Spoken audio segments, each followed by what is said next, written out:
Yo, how is it going, everybody? Welcome back. We are here for another episode of the Slot One Super Podcast. It is episode 26 of the podcast. You love to see it. So, I, of course, am the Master Ningen, your main host for this week's episode. And, of course, I am not alone, as always. I have my two beautiful co-hosts off to my right over here. Directly to my right, we have the boy Minato's Flash. How's it going? Hello, I'm here.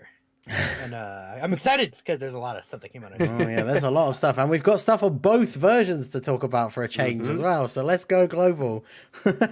And then to the far right, of course, we also have the animations man himself. We have our boy Dokkan Assets, aka Theo. How's it going, my dude?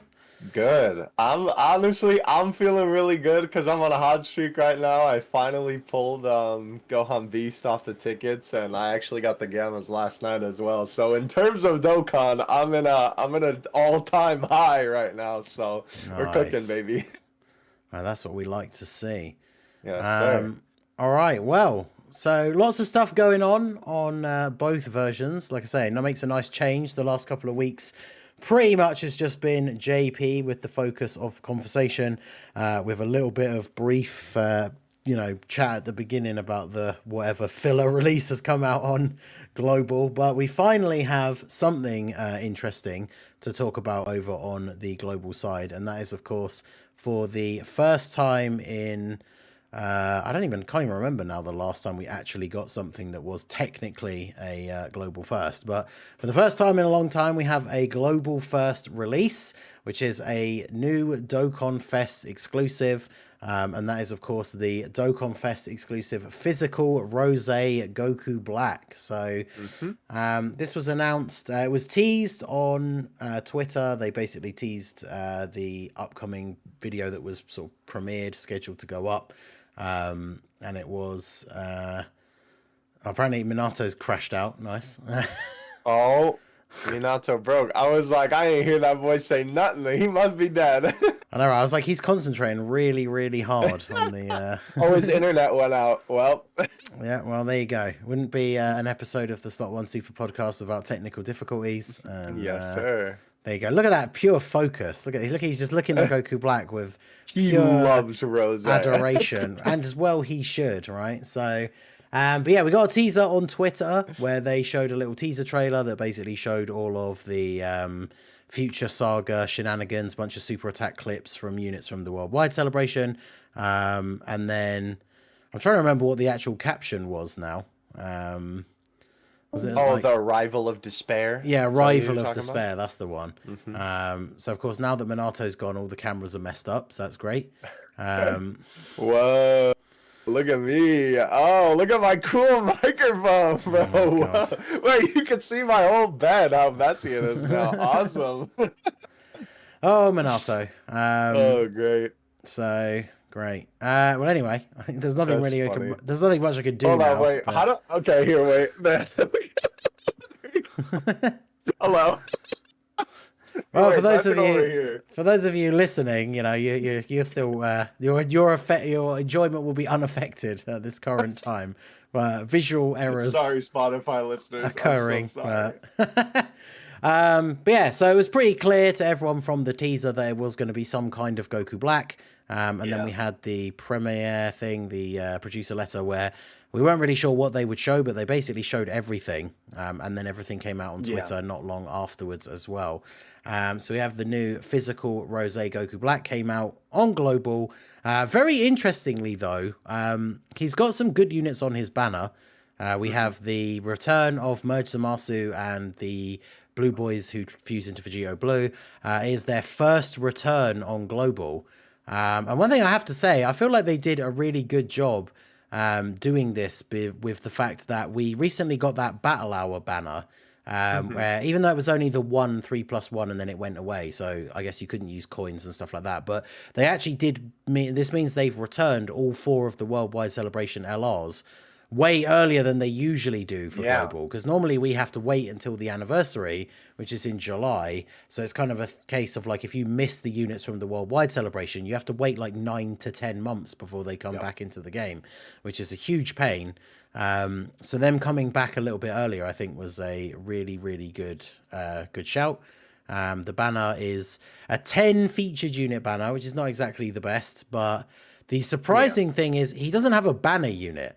So yeah, I thought that was really weird. I was gonna say, did you one. expect? Who would you have expected to see? Because I really thought I just assumed. Actually, it's not even necessarily that I thought he would have one. It's just I assumed he would have one, right? Yeah, that's a good question. I mean, I guess in terms of like who my pick would be, right? I mean, obviously they could have done like Zamasu, right? That would have been a decent choice because obviously then you get another character for the team. Although I don't know if we need another character named Zamasu. You know what they could have done actually, since we technically don't have like a like one that you would actually be running. They could have done base Goku Black and Zamasu, because I think the only one in the game is like the chain battle one in the TUR, the Tech LR. Yeah. So that would definitely be a decent choice, right? I guess they could have also done like one of the heroes. To be honest, I think it would have been kind of funny if they would have done like one of the clone Goku Black that like come out of the portal, have one of them be the side banner unit. I don't know how that would work, but I thought that would be kind of a funny idea. Oh, hello, Minato, you're back. Okay, he's back. My internet. I was still leaning over a lot. So we're just talking about Goku Black's lack of a banner unit, which was kind of interesting. Oh, yeah. Look, I'm just gonna say, I think the banner in JP is gonna be different than global. Whenever. Oh yeah. JP. So if it's in JP in 2 weeks, I think that there's a non-zero chance that somehow a banner unit is on JP banner, which would be crazy. I don't think they'll add a banner unit to the JP one, but they'll definitely change it. Yeah, they'll definitely change the banner. I mean, because obviously we just got like Vegito and Zamasu, so yeah, it would be wild. It would be weird because, like, when's the last time a TUR came out without a banner unit? Like, it's just so. Yeah, that's what we were saying. Is we just automatically assumed there would be one, right? And then of course, when they showed the banner art in the producer letter, basically to show off the fact that this was the banner where we were going to get to use the Super Dokkan tickets, then obviously we could see the Worldwide Celebration LRs on there, could see Vegeta and Trunks, could see Int Future Gohan, but usually the banner art always shows the side banner unit, which there wasn't one. So definitely there just wasn't one, because it's weird because for like Golden Week, not Golden Week, for like New Year's, they don't have banner units, right? So, and that's a featured unit, and I guess it's because this is like a 10 feature unit TUR that there wasn't a banner unit. I just confused. I mean, it might just be like a 7 feature unit banner in GP without a banner unit. Maybe they put like Vegeta and Trunks around there, and it's 8 features without a banner unit. It's not 100%. We'll have to wait and see how that happens. But usually like these modern banners do have banner units, so it's really, really odd. Yeah, it'd be interesting to see. No, I waited to get into the actual discussion about how good he is or anything until you came back. So we were just talking about the reveal on Twitter, the producer letter, the banner, and then here we are. So physical Rose. Definitely a divisive release, I guess we could say. He is. I have seen him being simultaneously underrated, overrated. It's pretty interesting where this guy falls. I'm gonna do at some point over the weekend. I am gonna get around to doing an updated top 10 TURs on global tier list, and he probably will be in there. He'll be in the top 10, I think, but where, I don't know. I've seen people saying that he's number 1. I've seen people saying that he's sort of like 3 to 5, and then I've seen people saying that he wouldn't even be in the top 10. So it's very interesting. So I've talked a lot. Minato got disconnected. Why don't you start us off? Don't tell me he's disconnected again. Okay. No, we're good. We're good. Okay. I saw I had a mini heart attack. I know, right? All right. So as the JP player, obviously looking at it from the perspective of someone on JP, the unit's not out on JP yet, but of course we already have you, I guess we should say, already have the Super Bosses category, Broly, etc. What are your thoughts about physical Rose? So I think that he could look good. You could make him look good. He could have nice stats. He could even like, you know, when he in the scythe mode on global, I've seen a lot of people like link them together, and I think that's really interesting.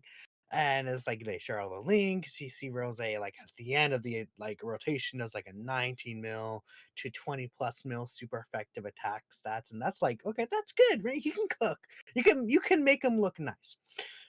The issue that I have is that his design is abhorrent in terms of super bosses. He wants to be on the super bosses team because he has the damage reduction in super bosses. He's a leader. Um, First off, his leader skills garbage, right? You know, why would you run like? 'Cause Yeah. it's like they want this guy to be to fill Broly's role on global. But as a JP player, I'm looking at this, and when I get this guy on JP, he's not doing what Broly's doing. Leader skill wise, Broly has super bosses and transformation boost. Like Broly's just a superior leader. Yeah. Rose doesn't do as much damage as Broly does. I feel like Broly's going to be tankier. You know, he doesn't have the consistency issues in his base form. Because the thing with Rose is that he gets all these buffs with Rainbow Key Spheres. Rainbow Key Spheres are so important for him. But there's no way for him to get Rainbow Key Spheres on global even. And even on JP, it's like if you're running double Broly, like you're gonna, I guess you maybe run this guy in rotation with what, Fusion Zamasu, I guess could be a rotation, right? And you have like Gogeta or Blue Falcon Goku and Evolution Vegeta floating. And it's like you can get Rainbow Orbs easier there. But it's like, why did he not just generate orbs, considering that Super Bosses doesn't even have like a Rainbow Orb changer? And it's just his design. It really feels like, again, he's filling a role that isn't really needed on the team, which is why I'm annoyed. I think he should have, like, also with the domain, we didn't need a third domain unit on super bosses. Yeah. Right. And that's where my frustration's coming from mostly. I think a lot of people are like, you know, when I was talking about it, I was like, oh, his design, I hate it. People are like, he's good though. Why are you saying he's bad? And I'm like, I never said he was bad. He has just an annoying design, right? Yep. That I feel like didn't have to be that way, especially on a category team that really needs the help. We need a character that's straightforward. You know, he's doing these things every single time, a consistent character. Even like different kind of like a support unit, even though I guess Super Bosses has some support units, but like more so like utility based, like even like or Rainbow Orb changing like in his base form, I think would have been so good for the team, or like a scouter or something different that the team doesn't have, like these top tier mechanics. Even like a revive skill could have been interesting, right? Yeah. I think, but he doesn't have anything special to him. Yeah, like I think he should Rainbow Orb changing in base, I think is like the number one thing. I don't know why they would not give him that, because it's not like he's automatically the best TUR if he Rainbow Orb changes in base and you don't change anything else about his kit. So it just makes him frustrating to use on those turns where even if you have a Rainbow Orb changer but you get bad RNG, like I've had it even when he's transformed, where you get like a field of orbs where there's like 2 STR orbs up in the top left corner or something, and it changes them to rainbow, so you like can't get them. So Rainbow Orb changing would have been a must. I think that having another domain is just pointless with the fact that you can't use them simultaneously. More so the fact that, as we found out with Broly, because I think Broly was the first character to do it, right? Where it's like you transform and you get the domain. So if another domain is active, you just can't transform, which is kind of what hurts him, right? Because if you want to use Broly's one, at least if you could still transform with Rose, then it would be fine. But you can't, because you can't use the other domain. So super Which is really stupid. When you look at the I don't know, like, why would you not use Broly's? why? I don't know what the decision was. Like, what was their thought process in making the mechanic work like that? I don't understand. I don't get it, because like it would be perfectly fine if it was like the domains can't overwrite each other, but you can still transform. Then it would be fine, right? Like no one would care. Yeah. It would also make Broly slightly better, or because like people, you wouldn't have to go with, I mean, it's a cool rotation and everything, but like, you know, people do the double Broly rotation because you can't transform one of them. Whereas if you could play out some different rotations, different team setups.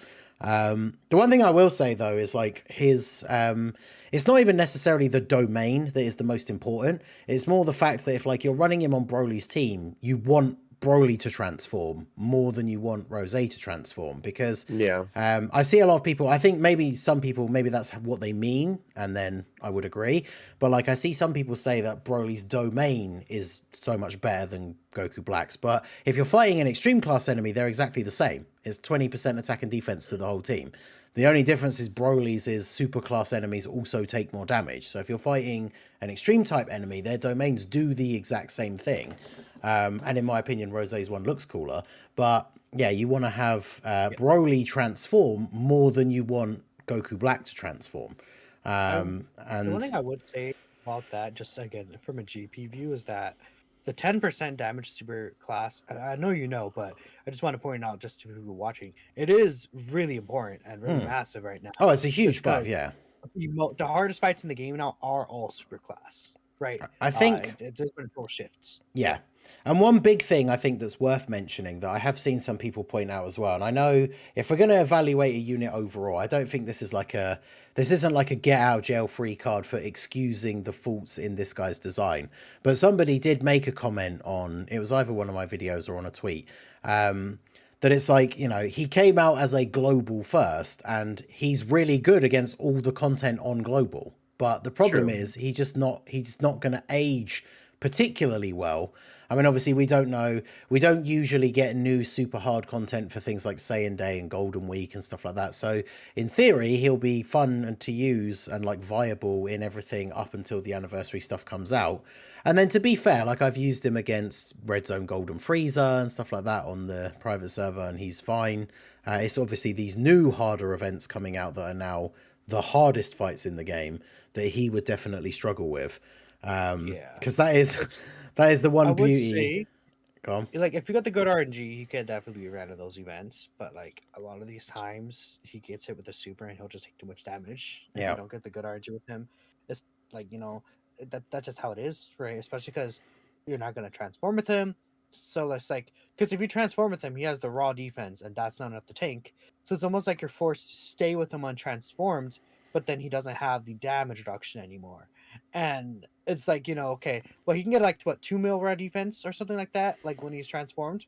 He can get some crazy defense. Somebody counts, you know, that clip that I posted on Twitter that you saw. I put it up as a short, and I don't know if someone wants to like fact check it, but somebody put in the comments that he's like over 3 million defense on that turn. Might have been, which is like on that turn pretty crazy. You got pretty good. That's pretty good. Right? Yeah, so because the one thing I think people overlook, I think people do have like a innate hatred, because we saw it with the physical Blue Duo when they came out. We saw it with Blue Evolution Vegeta when he came out. People don't like additional normals that are only additional normals and can't become supers.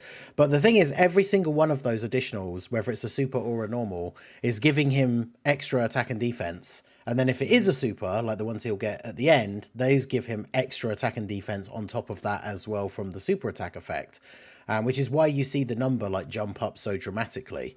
And when it comes to talking about like his future and everything, this is what I was saying, like the beauty of the private server in this one particular discussion, as whatever people out there think about it, is it's currently the only way you can run Broly and Gogeta at the same time, because one of them's not on JP and the other one's not on global, but they're both on there.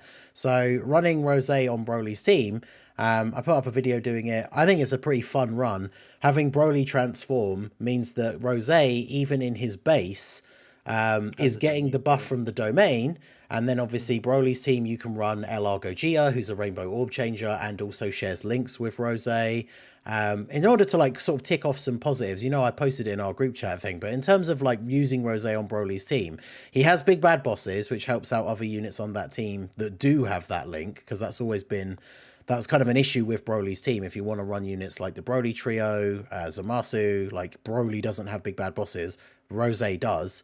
Gogeta creates rainbow orbs for him, shares some links with him like Super Saiyan. You can have Broly trio with him for big bad bosses, and then on turns where he's untransformed but getting the buff from Broly's domain, he's still doing like 11, 12, 13 million attack stat supers if you're getting those orbs and he's getting all of his attacks off in one turn. So it's one of those things where he's definitely not like the best TUR or anything, but I feel like he is being massively underrated by a lot of people. I think it's going too far to say he's like, you know, the best TUR. So, like I said, I've seen at least one tweet that says he's the best TUR on global. I don't know if I would. Don't think I'd go that far, but I guess to be fair, the TUR, the state of like Dokkan Fest TURs on global at the moment, the top order hasn't really changed very much in a while. If we're not including EZAs anyway, but yeah, like it's cool. He's frustrating. It's like you said, he's got a really frustrating design. There's a lot of things about his design that should have been different, but as we said, like two things can be true at the same time, right? Like he's a frustratingly designed unit with some really wonky things in his kit, but he's still good and fun to use. I think personally, I like the more I use him, the more I enjoy using him. So yeah, at the end of the day, like I got super lucky to pull him. We didn't talk about it in full detail, but obviously we found out that the Super Dokkan tickets were for this banner. So basically everybody got 10 free summons on this banner as long as you did the missions to get all the tickets. And I'd literally pulled him off of the first 5 tickets. So nice. Yeah, Dokkan just literally gave me a free rosé. It was like the first 5 ticket multi, got a Zeno. So I was like, oh, awesome. Okay. Cooking. So yeah, definitely happy with that. But Theo, what are your thoughts about this pink-haired man? This pink-haired man. Yeah, so I will say before I talk about Rosé, we'll say on the topic of the Super Dokkan tickets, it is really interesting that like they formatted this whole thing with them the way that they did. Because like, I mean, to be fair, I guess, it's like retrospective or hindsight is 2020. That's the expression I was thinking of. But like, the ticket font did look like rosé, but it still could have been like anything, right? Like the color scheme. But it is really interesting that they did this for this banner, right? Because it was like such a out of nowhere thing, and obviously something that they've like never really done before, at least the way that they presented it, right? Like obviously there's been tickets on, like Dokkan Fest banners and stuff on global before, but where they have it where it's like, before it comes out, they don't tell you what it's for, and then they finally reveal it later, like when the banner comes out. It's very interesting. So I kind of hope that they do more stuff like that, because honestly, I think it'll encourage people to play the game more. It's a great way to get people to play during a celebration that they might not necessarily be interested in, because obviously then it's like, oh well, I want to get these mystery tickets for whatever's going to be coming up next.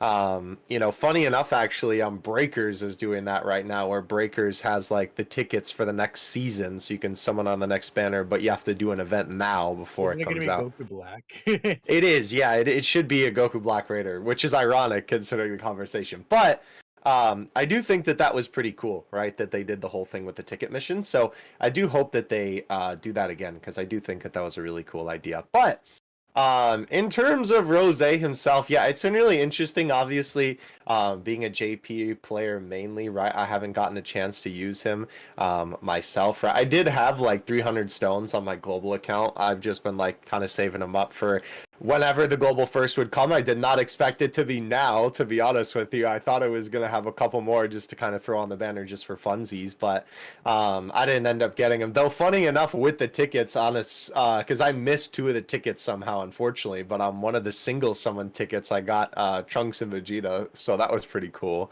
But, right, with all that being said, yeah, he's a really interesting character. I definitely think that, like you guys were kind of saying, right, it definitely seems like a case of just it's not a great time for him to release. And it's not like he's terrible, but he's definitely not like as crazy as he could be. And of course, being the funny animation, man, by golly, they threw, bro. They fumbled the bag so hard.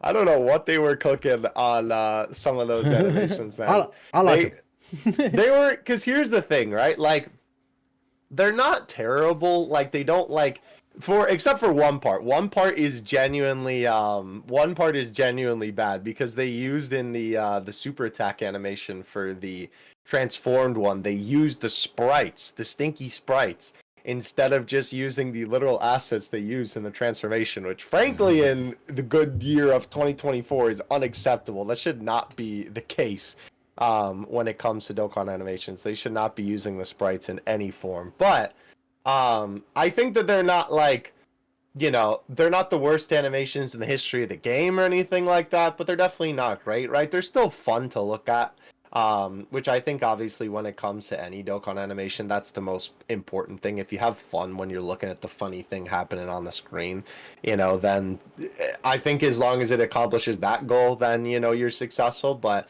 I don't know. These, honestly, it's going to be interesting to see what they do for the rest of the year. Because Loki like right now, this guy is the AGL Kale for me. Last year, like every animation analysis video I did, I swear I was like clowning on Kale. And right now, Rose has definitely become the like Kale of this year for me. So I don't know. It's a really interesting precedent that they've set when it comes to the animations, because they gave us like Broly, Gogeta, Gammas, and Beast, right? Yeah. Which are obviously some of the best animations in the game, especially Broly and Gogeta, right? But then you have on the other end of the spectrum, like the way other end of the spectrum, Rosé's animations. So I don't know. It's just really interesting, like the kind of thing that they've set up for going forward in the year when it comes to what we'll see. I do hope that they get better from Jose's animations. Like obviously it would be a hope of like they can only go up for here. And other than that, man, literally Dokkan, please never use a sprite again in the animations, because you should be ashamed of yourself. See, the thing with those animations is that they don't look bad, like but the thing is They're that, very in lackluster. my opinion, I think would be the best way to put it. I also do agree that I think that they're lackluster because, how do I explain it? They kind of look like 2021 kind of animations. Yeah, I think, right? They look Where very it's like, old. They Yeah. look like an animation that would be on par with some of the units that released during that year. Yeah. And there's good shots in there, but some of the shots look kind of like, I see the shot Yeah. where he's like charging up that a lot of people are posting, right? It's like, I don't know. For a character that people have been waiting for since, like, again, the last Goku Black we got was the 5th anniversary. So it's been, I mean, on JP, it's going to be over 4 years. Which is I feel crazy. Yeah. it's kind of like, I think this is a character maybe they should have taken a little more time into with the animations. Yeah. Honestly, this should have been an LR, in my opinion. I agree. Yeah, he looks but, rushed. Yeah, I would agree with that. He looks like a little rushed, but just like the actual animations themselves, like all together, they look fine to me. I just like, like what's the last Dokkan Fest 2 where they came out? I guess it's Hirudegarn. Hirudegarn's animation looked pretty clean. Yeah. Like yeah. The Dragon Fist though. Yikes. Yeah, true. That's Hirudegarn and not like Goku necessarily, then yeah, definitely. Yeah. But I do agree, right? Like you would think with the character choice as hype as Rose, and I don't know, maybe they were just like, oh, funny monthly Dokkan Fest, it ain't that big of a deal, whatever. Maybe that was their mindset. I don't know. But it just seems like a little weird for, a character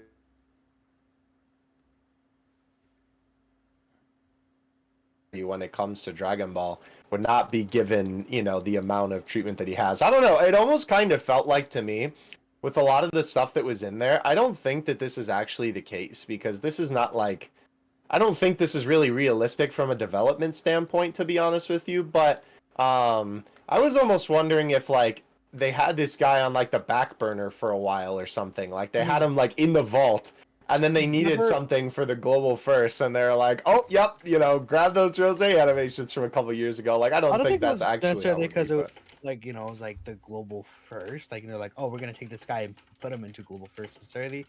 Yeah. Maybe, but like we did have the what's it called? The physical Tien, remember how he's like years old? And true. Yeah. True. So it is possible, yeah.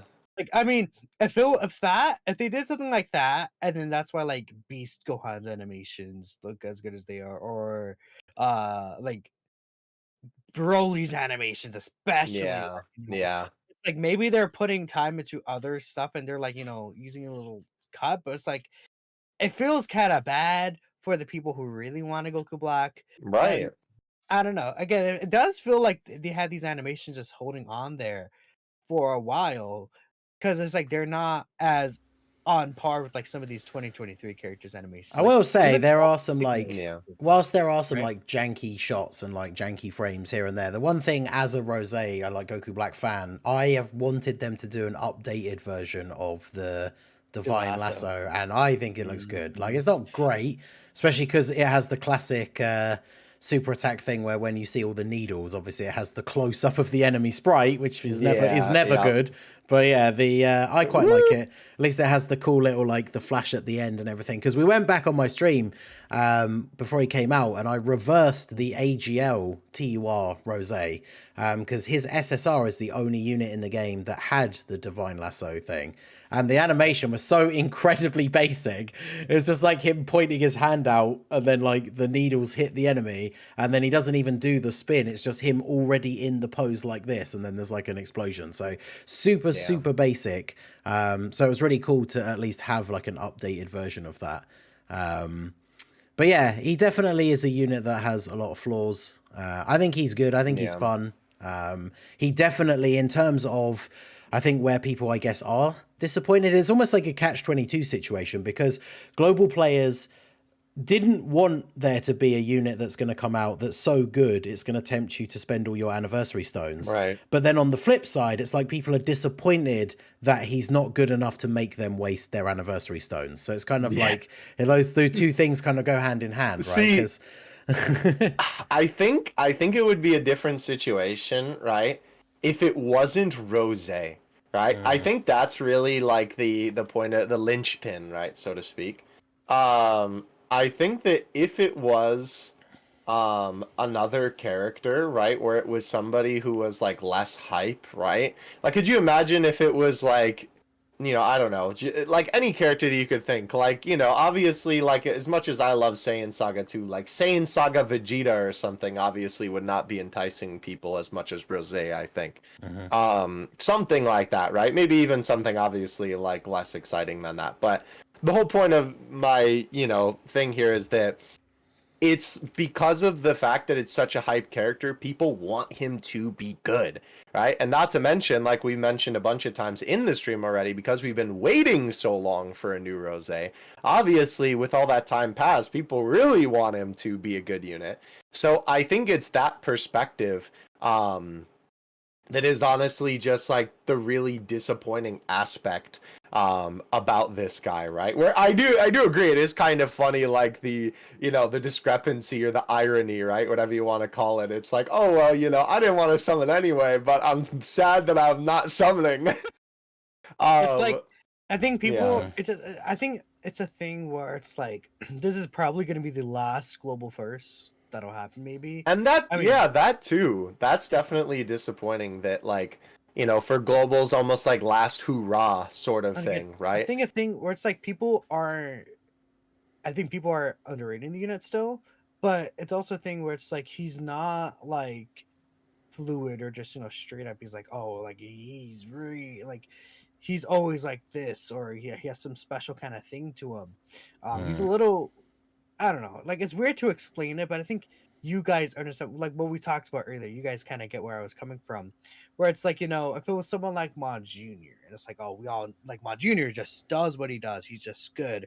Rote has a lot of variables to him, and he's kind of a little gimmicky. Just a tiny bit. So,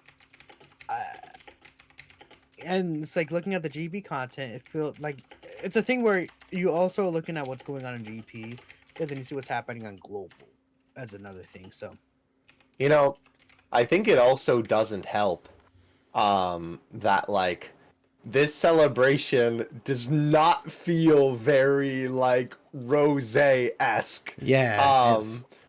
Yeah, right? we should get onto the next part anyway. We'll kind of use this as a little segue here, so is there anything else even related to him that actually did come out apart from the only thing is missions added to the Goku Black stage of the red zone, which is cool. But which is cool.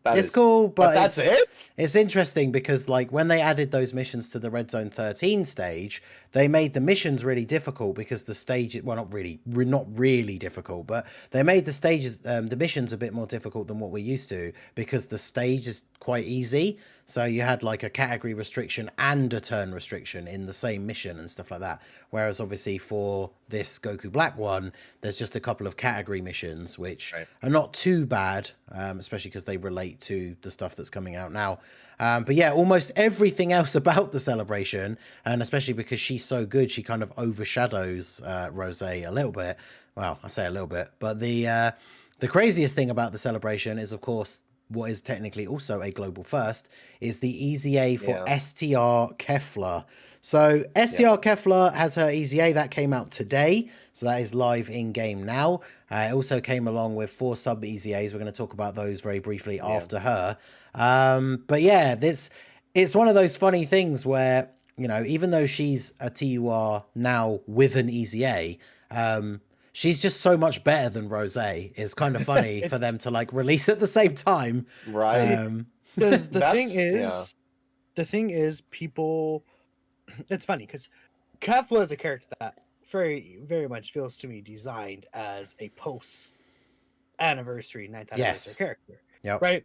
And so many people are saying, well, Rose is on global and he's designed for the 8th anniversary onward content before 9th anniversary because he's a global first. And it's like, okay, then look at STR Kefla. Right. Well, plus like, also it's Kefla. like, it's stupid to design Rose if that was the case, which I don't think it is. You know, we've talked about how the people who design units maybe don't communicate well enough with the people that design the bosses and stuff, right? But if the unit was designed to be a global first, they'd still have to take into account the fact that he's coming out on JP after the anniversary. So I mean, he should still be designed with that content in mind. Like he should be, not that he was, but I personally would assume that the like JP team is who like would maybe even make the units, and then the global team handles like just the global Dokkan and the translations, and then making sure the units are because it isn't like, you know, the like 5 people that they have on the global team are not the one who made the unit. You know? Well, that's the thing. People joke about the global team and like the global, you know, the global intern on Twitter and stuff like that. But like the global team for Dokkan is probably such a small amount of people compared to the JP it's team. like I believe we know it's 5 people. I think that's what like I forget how we know that. They don't do any of the design or any of that other kind of stuff. But yeah, the way I've heard it described, similarly to what Minato said, is that Kefla is like an anniversary level LR, an anniversary EZA. With all the other EZAs and stuff that have been coming out during the anniversary, you could imagine her, instead of a global first, like having just come out on JP as part of the anniversary, like alongside the other Universe Survival Saga characters, and she would like fit in terms of level of power and stuff. Which is the thing is, it's like crazy. With Kefla, she just is also kind of just straightforward, and she's consistent in what she's doing, and she's filling a role that's needed as well, like on Universe 6, for example, right?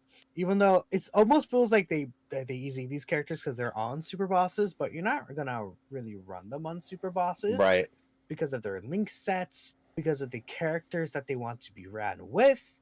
It feels like they want to be ran on Universe 6 with AGL Kel, the STR Kaba, the STR Hit, those characters.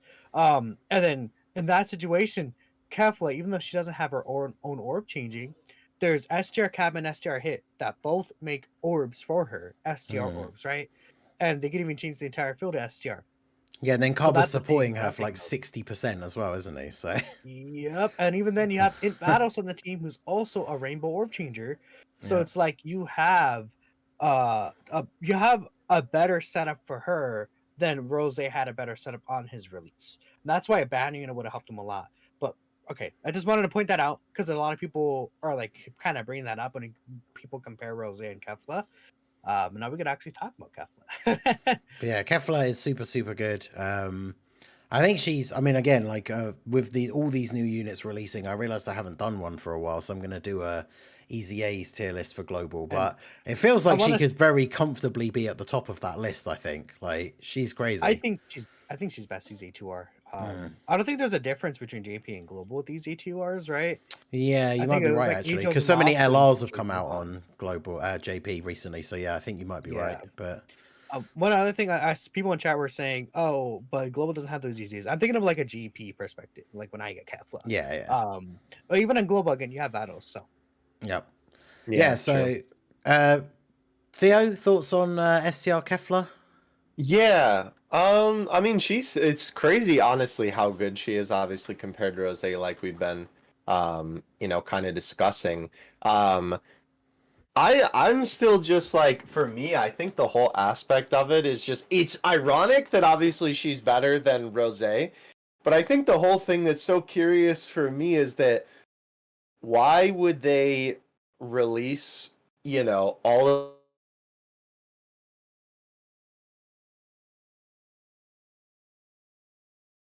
a weird thing because it's like they have no relation whatsoever. Like I could see maybe if it was like I don't know, something else from that arc or like something that like led up to that arc or something, but having it be Kefla and all these Universe 6 EZAs seems like just such a strange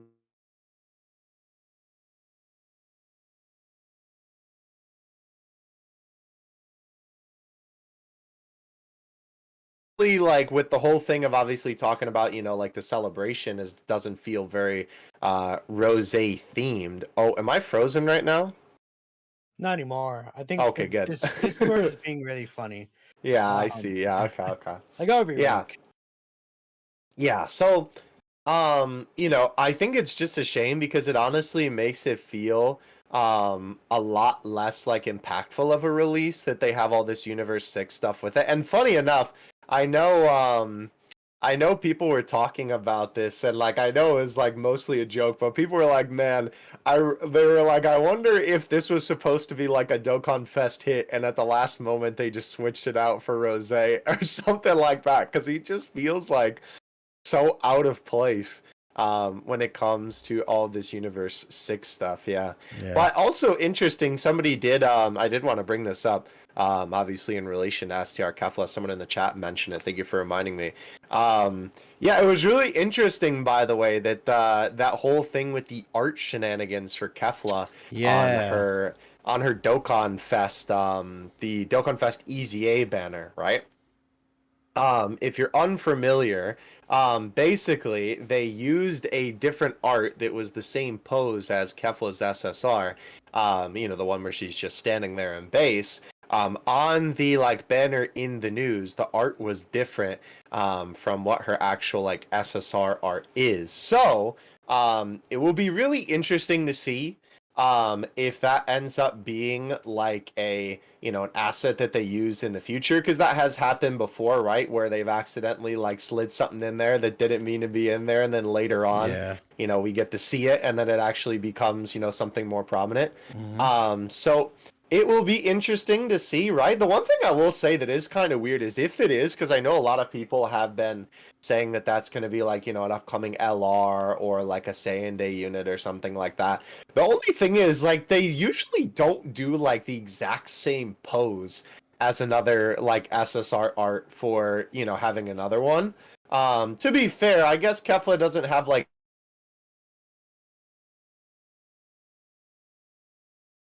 feel a little bit weird if the SSR art was the exact same pose as the STR one. I mean, it's not like they couldn't do it, right? I mean, realistically, they could just do whatever they want, but I would say like next time we get a final form Frieza, like an LR, he'll do like the same pose as like the AGL one or yeah, the tech maybe. one. The tech one where he's like this, the Frieza pose, right? With his foot out Right. and hands out. It's something like that. I think that, it could be a similar pose. Yeah, it But could be. I do want to keep in mind, I forgot what celebration was, if it was last worldwide or even last anniversary. There's that one, yeah, no, it was last anniversary for the 8th anniversary when we were getting like the countdown images. There's the one countdown image with the Namagoku, and we see Yeah. the STR Yep. Namagoku Mm-hmm. with a different assets, and then Yep. we were like, That was oh, is what I it was gonna be kind an of alluding LR? to, yeah. Yeah, so it's like, I don't know if they have alternate assets for like these card arts or something, and they choose to use it, or they just were like, Yeah. we're just gonna make an asset for this and just like not use it or upgrade this one just for this Right. specific instance. I mean, can't say for funny sure. enough, they did change it back. Somebody yeah. noticed. The weird thing Um, is that they changed it back for this one, so Right. that's why it's like, whoa, that's kind of odd that they Right. changed It it feels back. more like an accidental thing, yeah. Of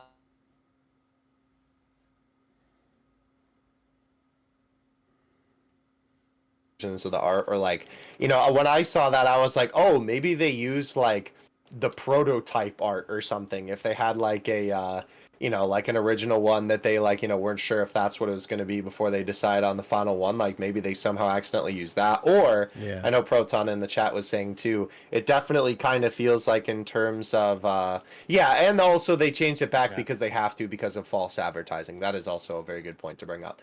But when it comes to like the asset itself, in terms of the style, it definitely looks like that it could be something out of like an intro or a super attack or something like that. You know, so it definitely could be that, right? Where like it's something that you know, because obviously a lot of the time, like different assets from the super attacks end up becoming story assets, right? Where like, you know, when you're reading like the story that's happening in the event, then the asset from the essay like pops up on the screen. Yep. So, you know, it could also be something like that too, right? Where it could be from a future Kefla. I think that would be probably the most plausible thing, right? And I mean, it would make sense, obviously, for us to get another Kefla. I mean, it has been like decent amount of time, right? Obviously, since we've gotten a new Kefla unit in Dokkan. So I think that would be pretty cool. But yeah, so only time will tell, right? A lot of the time when it comes to funny things with the assets like this, it kind of ends up that you know, we end up knowing what it is way later down the line. So I'm Yeah. sure at some point we'll you know, we'll get our answer, and I know we'll obviously be keeping an eye out for it. So yeah, look forward to that. But yeah, that's just wanted. I'm glad someone in chat reminded me. Yeah, of that, I 'cause forgot to wanted put that on throw the in list of podcast. topics, Yeah. because that was definitely an interesting thing. So I know people have wanted to see an LR Kefla or an LR hit as a buff to the Universe 6 team, so that would certainly be interesting to see what does indeed come down the pipeline. But of course, as we already mentioned, alongside the STR Kefla EZA, which is very, very good, I'm definitely going to be showcasing her on some other builds. I do want to try her on the Rosé Super Bosses team just to see how well that will go, because she's on accelerated battle, so she gets his full 200% leader skill. And she is definitely a unit that goes crazy. Like I think when I did the showcase for her, it was like 11 million was her first attack stat on turn 1. Dang. So Yeah. You were like, whoa! It's like, whoa, okay. So yeah, she's by the time you get up to Super Saiyan 2, she's doing like triple super attacks that are like 17, 18, 19 million. Like, it's absolutely ridiculous. I So, seen higher. I mean, yeah. I've had situations where she was doing. I had a turn. I keep posting it on Twitter because it's so cool. She did what? I think she did 24 into 25 into 26 mil. Yeah, that's That I crazy. think had I think Vados was on rotation, but like it was only Vados, right? So she's Vados giving what, the 20% support. The Super Saiyan 2 Kefla is crazy, and it just she is so like post the 9th anniversary design, because she's doing that with 70% dodge, over a mil defense, and she does need the 6 orbs for the 70% dodge and everything like that, and the extra additional super. But I like that it's all guaranteed. Yeah. You get the orbs and she does it. Yeah. It's not like, oh, you have to do this and then you have a chance to do something or something like that. No, she just gets it guaranteed. Yep. And the 6 orbs, she's in a better spot. Like when she's going to be on JP, she's going to be in a better spot to get the 6 orbs on JP than right now on Global. Yeah. And because of hitting I feel like cover, she's one of the characters where I feel like the greatly raising attack stack actually matters, because her numbers are so high. Yeah. You see the difference in them. She's additional so many times. Well, that's what I was saying. Like the numbers that I've seen in the initial showcase thing for her, a lot of it is kind of down to sometimes you kind of have to get lucky with the rotations and stuff, because if you get stuck in that trap where she's always coming onto the rotation when the boss is already half dead. Then she doesn't get to do all of her attacks, and then so she's not getting all of her stacks. But the more you can stack, because she does stack attack on super, then yeah, the crazier numbers you can get up to, which is really, really good. But yeah, along with her, we also got the other 4 Universe 6 sub EZAs. All of them seem to be very, very good. We won't spend a huge amount of time on each of them, but of course I think one of the big main ones that people were very excited to see how they were going to handle, and they definitely did a good job, at least in my opinion, is the Tech Caulifla. Yeah. So Minato, I don't know if you've had a chance to use her yet, but tell us your thoughts on Tech Caulifla and her EZA. Yes, I have been able to use her. I do want to say one last thing about Kefla real quick though. Bruh. Just really quickly. The active skill is usable now because Pure Saiyans Universe Survival Saga, there's a ton of bosses that have that now. So that turns on JP. Well, yeah, at least on JP, not for us, global, right? But yeah, not for you guys. It's fine. That's all I want to say. For Tech Caulifla though, I actually am like she had a nice update with her defense. Like eventually she can get enough defense to take normals. Like if she doesn't dodge. I like the extra support. It's kind of cool. Right after she dodges 6 times, she gives the extra support. But to me personally, I feel like she didn't really change. I think she feels largely like the same unit. She has the same dodge chance and the guaranteed dodges. Like she hits a little harder, but I don't really care. I think she hits a lot harder, which I think is interesting because before she did like you 1 would mil, and then now she has 5 mil. Yeah, so it's like I think. Well, I mean, the thing you can say it doesn't matter, but like the thing I think is good about it is the reason you bring her on the team is to be that unit that doesn't take any damage. And the trade-off before she got her EZA was that she doesn't do any damage, whereas now she can do double. Well, she basically gets guaranteed extra super if you have Kale on the rotation, and then of course you have the hidden potential as well, with her best build being full additional because she doesn't really need much of anything else. So I've had turns where she does get the triple super, and after a few turns of getting those stacks, she's getting up to 6 and even 7 mil, which is not crazy compared to other like top tier TURs, but she's doing all of that whilst also taking no damage. So I think that's probably one of the best parts of her upgrade, because the thing with the Peppy Gals and Universe 6 allies, it does stack, doesn't it? Because I believe that's how it worked before, right? So yeah, if the allies are Universe 6 and Peppy Gals, they give double the bonus. So if you build the team, quote unquote, correctly, she has 100% chance to dodge, regardless of which type of enemy that you're fighting. So you don't need to only use her against Pure Saiyans or Universe Survival Saga characters anymore.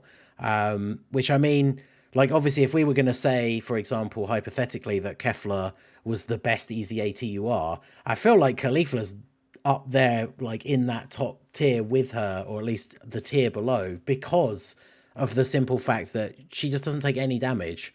And then now with her EZA actually does some decent damage herself. Having that little bit of support, whilst it's kind of random, is nice as well. And it's for 2 turns. So if you're running like the Kale team, on your next rotation where you could have, for example, Kale and Kefla, then Kefla's now getting an extra bit of support from Caulifla from the previous turn. And so, yeah, I think I was just super, super impressed. Like, she still does the one thing you want to bring her on the team to do, which is be a unit that can spot tank, like wherever the most attacks are, you just put her there. She won't take any damage. But now she also does pretty decent damage herself and can provide support, which I think is really, really good. So I would have preferred that they didn't even touch her attack and just gave support, right? Because it's like, yeah. And again, the thing with me is, it's like again, she could do better damage, but it's like it's still kind of meh damage, right? That's the only way that they could have really improved her. Because on that, I think the thing that she was waiting for more than an EZA was just Universe 6 / Peppy Gals becoming way better. So, like, her role is largely the same pre-EZA and post-EZA. Maybe if the support was more like accessible and like better, then it's like I'd be more open to something like that. Like in terms of her upgrade as an EZA, it wasn't much, but it is still nice that she got an EZA because I think the important thing for her EZA is that she has a higher HP stat. Because Yeah. the issue with Universe 6 is that HP is not that great. That's the one issue for the team. Because there's no LRs on the team really, besides LR killing Caulifla is the Mhm. only LR there. Everyone else has like what 15, 16 mil HP. And we're getting teams now where characters have like 20 to 24 million HP. A million, sorry, 1,000 HP in their stats, right? So I think that's the thing there with the Universe 6 team specifically, but I still like her. She's a nice little easy there for sure. Yep. And Theo, I don't know if you've seen much on Caulifla. Have you seen much on the sub EZAs for all four of these guys, or? I haven't seen too much about them. I'm glad that they all got an EZA because obviously they needed to make the team better. Obviously Caulifla, right, like you said, was definitely one that I was looking forward to seeing. So I'm glad that they seems like that they did a pretty good job with her. I'm definitely excited to get her on JP. Honestly, the other one that I was kind of just the most excited to see was probably just Vados, only because I was like, yes, more support. That's what I was really, I was like, that, I think is definitely something the team needs. So, Yeah. I think in terms Vados of getting like the support being buff was good. in terms of like the upgrade and like being a good easy, I think Vados is like an easy that like benefited so much. They gave her a lot. I mean, I'm not sure if Vados is the character we're talking about next, I but mean, I've put her up now since we're talking about her, so go for it. Yeah. yeah, I mean Vados 30. What she had high chance to dodge. No, it's just free 70% dodge chance. The multiplicative stats that she gets when attacking. Yep. She gets a massive raise on super attack now, which before she had nothing. Which is major, right? Then she even has a free heal. If you're under 40% if you're under 60% HP, she will heal you once 40%. And even her orb changing is extended to Realm of Gods now rather than just Universe 6. So if you have like physical beers on rotation, right? Like physical beers doesn't have to be against Realm of Gods for him to orb change. You have Vados floating around there, and then Vados will give him 60% support. Like Yeah. that's something I want to see. I think that's maybe something you should do, Ningen. Yeah. That's something I want to see. Physical Beerus with Vados, and then you could even still probably run STR Whis and something like that, right? And then something like that could be like a really like interesting team build. Yeah. And yeah, the heal thing I think is super, super underrated because it's like there are characters that have that one-time heal thing, but hers is just so easy to get. Like it's under 60% HP, which means like if you're going against any of the more difficult content, like chances are you are going to see that, and without having to worry about getting so low on HP that you potentially die. It's just so easy to get, which is super good.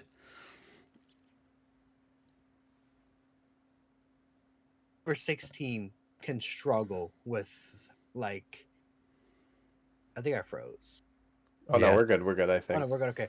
The Universe 16 could again, like I said, has HP deficiency compared to other teams. So having just a 40% heal, like because it's crazy. With the Universe 16, you have Vados with the 40% heal. You have STR Kaba. When you fall under 50%, he changes the entire keys for to STR. Then the same with STR Hit, where they both have the entire keystroke changing to STR orbs. So then you have 3 separate full heals in that team now. Yep. Yeah, it's some pretty good stuff. So yeah, Vados, very, very good. I think what's nice as well is, I think someone said it's nice to have support units that can kind of handle their own defense in slot 3, right? Because that's always the worst thing. If you're bringing support units to float in slot 3, and then in difficult content, the boss decides to super at the end of the turn. So it's like she not only has 70% chance to dodge, I think we were talking about it before the podcast, but like I calced it during the showcase that I did for her, where it's like after a double super, if she's then also getting that buff from the first dodge of the turn, she can get up to like close to 1 million defense whilst also having a 70% chance to dodge, which means she'll be tanking normals left, right, and center, and then it's only really the big boss super attacks that will kill her if she doesn't dodge them with a 70% dodge chance. So yeah, she's definitely a very, very solid. The next one we were going to go on to, because following talking about Caulifla, is of course the STR Kale.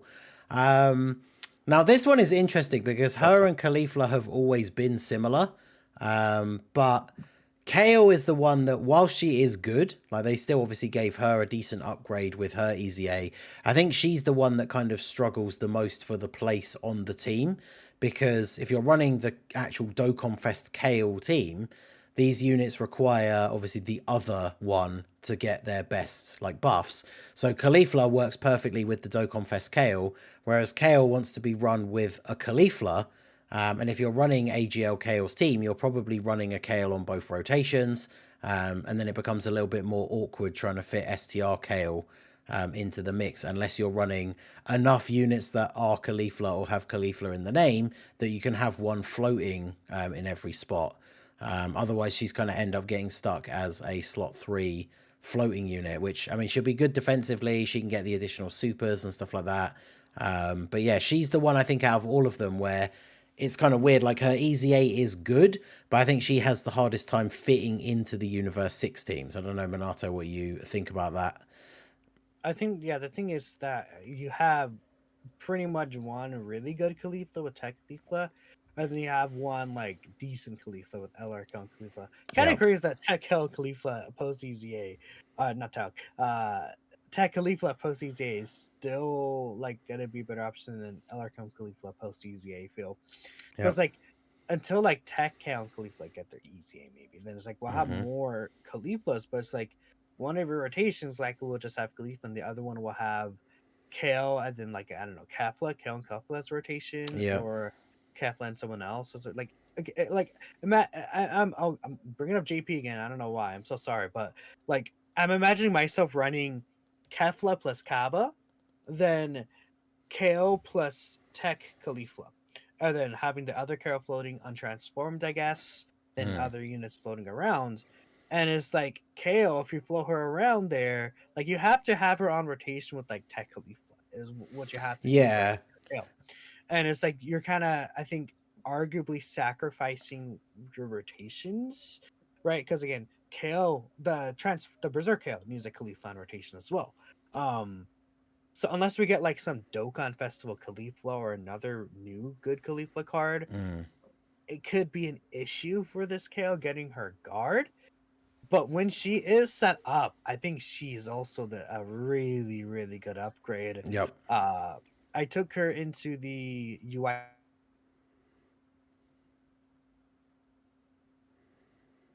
difficult still, right? He hits for over 2 mil for sure, and she was able to get some pretty good defenses with guard.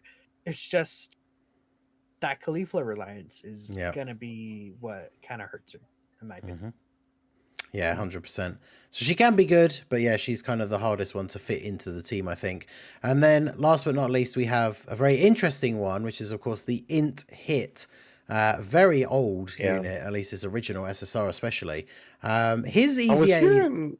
I was hearing people say he's a sleeper hit, no pun intended, on out of dispatch. So, interestingly enough, I think he looks good. I just don't like on paper with the math, he looks good, but then it's like you're not getting his links like Cold Judgment, so Supreme Warrior, Experienced Fighters, etc. Right? Yeah, exactly. Like I've recorded the showcase for him. I think his one will go up tomorrow because there's so many to put out today. But the problem with him is that on paper he seems really, really good, but then on the Universe 6 team, he doesn't link very well with anybody else. He's also a Shattering the Limit unit, whereas everybody else on the team basically is Fierce Battle. So he kind of shares like only one link, which is Warriors of Universe 6 with the Saiyan girls for the most part, which is like 2 key and 6% attack and defense. Now, the thing is, Universe 6, like he can work really well as a floating unit on that team because he protects himself really well. Like he's got pretty decent defense after supering as well as dodge. And then if he additional attacks, he action breaks as well within the turn. If you don't get an additional, then you get the action break next turn. But all of those things can be kind of used to protect himself in slot 3. The unit that he attacks, he gets dodge chance against. The problem is more the reason that he can hold his own in that spot, at least a little bit. But then the question is, comes back to kind of what we're saying with like Rose with Broly and stuff like that. The question comes back to like, why would you run him on the team? And I think the one big thing that they kind of missed is, I feel like with all of the rest of his kit, the way it is, he should have just been a support unit, because then he would have been great to be that floating unit on the team, protects himself in slot 3 by either dodging or action breaking the attack at the end of the turn. But otherwise, like as he is now, you can throw him on the team as a floater, but since most events cancel stun, then like he's not really doing much. Like he's doing, you know, a super attack in slot 3 where he's doing maybe 5 to 6 mil. Maybe you get the additional, and then that's kind of all he's doing, which is a bit of a shame. I think if they literally just have to tack some support on there, and then he would be really, really good. But he's just not providing a huge amount to the team. And now that we have, you know, all these... I mean, Universe 6 doesn't have the most top-tier options. We've basically got Kale, and then all of these Easy A's, and then, you know, like LR, Kale, and Caulifla. But, like, yeah, with including Kefla and the 4 sub-Easy A's, those would be your entire team apart from Kale. I would probably still run LR, Kale, and Caulifla over this hit and run the other 3 sub Easy A's. But like he is good, like I said, it's just he just doesn't, or even Berta McGay, yeah, like he's good, he just doesn't have, like if we were going to list the order in which you'd put the units in the Universe 6 team, he probably doesn't make the cut for the best, like the top 6 units that you'd put on that team, which doesn't mean he's bad by any stretch. It's just one of those things where he feels like he doesn't really have a crazy place. So I think he's waiting for LR God Goku and hit to Easy A, but then who knows when they're going to Easy A, because they're an end of 2021 unit. yeah, right. Yeah. So that's the issue, because like again, he could be a decent floater, but if we're thinking about him on global, all the fights that are the hardest are AoEs, and that's where he gets all of his stats, right? Give it a few months, I could see global getting, like during Same Day, global and GP both get like Supreme Battle Spectacle, and then maybe there's like really tough fights that aren't AoE bosses. But in terms of rating him on global, it's kind of weird, because it's like he has a good design. He just doesn't have the real spot for him to work as effectively as he could. Yeah. Because of the link set deficiency. And because it's like he's not really necessarily doing anything special. So it's like on global, the AoEs hurt him. But then eventually, like when you get those fights that are going to allow him to really flourish as a third floater, you're going to get... Global will likely have STR hit at that point. And it's like STR hit is just a better option. Yeah. And then when he comes to JP, we already have STR hit. So I just feel like this guy, they kind of, again, he looks good on paper. They just kind of missed the mark with like his setup on Universe 6, right? Yeah, exactly. But yeah, I mean, he's good. Like I said, I thought even reading him on paper, I was like, wow, all of these guys are really good. But yeah, I don't know. People can disagree, but like, yeah, I would run LRK and Caulifla over him, definitely. So I think it depends on the event. Well, yeah, that is also true. Typing and AoE and all that sort of thing is important to consider. But yeah. So yeah, those are the sub Easy A's for Universe 6. They're all very, very good. They definitely did a good job. It is kind of baffling with the how well they handled, even with the ones out of the sub Easy A's, if you want to argue like whichever one you think is the worst, they're all still pretty well designed. So it is kind of crazy that these guys are all coming out at the same time as Rose, who, as we've already discussed, like I think he is good, but he's definitely a very flawed design character. So it's certainly very, very interesting. But as we said at the very start, it is very nice to have stuff going on global and actually have stuff to talk about on the episode for a change, rather than just glossing over the whatever random filler unit came out and then now let's go back to talking about the anniversary. But on that note, now let's go back to talking about the anniversary. But I will say, before we get to that point, of course, just to shout out all you guys who are here watching, anyone who's listening on Spotify, quick reminder, if you guys want to help support the podcast, if you have any questions, comments, shout outs, all that good stuff, all super chats and donations will be read out at the end of the stream. So obviously we have seen the ones that have come in so far. They are all being logged. They will be read out at the end. So shout out to all you guys helping to support the show. But yeah, we will move on to the JP stuff. So I guess the big thing we should just go straight into before we get onto anything else really is the big hype, which is of course the 6th anniversary LRs finally getting their Easy A's. And we'll start off with the man himself, AGL UI Goku. So yeah, Minato, I'll throw it over to you and let's go. Tell us about UI Goku, and then Theo will I'll go to you first for Vegeta. But yeah, Minato, tell us about Goku. Is he good? I don't know. Do you think it's good? I saw Ningen He's read alright. the kit like before the podcast started because he's been so busy with global stuff, right? Yeah, I literally had not read what his "What?" EZA did until before the podcast started. And I was Yeah. literally was reading so his passive while we were on the call setting up the episode. And it was just like, I was reading like every other line of his passive and being like, what? He does what? So they gave him huge upgrades again. The guaranteed dodge in turn one, I really, really, really like. He has the 77% dodge and additional super attack chance, which the additional super chance used to be 30%, right? The extra multiplicative defense thing is nice. Like I see this guy like routinely, he's like at 900k to over 1,000,000 defense start of turn, like with that buff up, which is more than enough to tank basically. I mean, not every normal in the game because some normals are hitting for like 1.5 mil now, but he's able to tank most normals in the game pretty comfortably, which I mean is okay because he's a 77% dodge character, right? So he's likely going to be dodging most of those anyways. His revive is just so good, under 77% HP, and that's it. It's basically better than Gohan and Piccolo's revive, right? And a lot of people really liked that revive, right? Then after he revives, he gets another guaranteed dodge turn, then extra base stats of 77% attack and defense, then keys 7, and then for some reason he gets extra attack and then guaranteed crit on 24 cure active, which is good for the active skill because before the active skill did not have any of the crit chance in the super attack effects, but now he gets the guaranteed crit, so you don't even have to worry about the super attack effects, right? And just in game, he's just so easy to use. He's so very straightforward. There's no sure he builds up the defense, but that's like you dodge 5 attacks, it's not one. Like that's gonna happen very quickly in these fights now, especially with how long events are. It feels very free and effortless to have this guy just look as good as he can be. He has the revive to protect the whole rotation. Very insane character. If I was gonna change anything about him, they could have given him a defense raise on his super attack effects, but that's that's like if I had to say I had to change anything, right? Sure, add that, right? He doesn't really need it.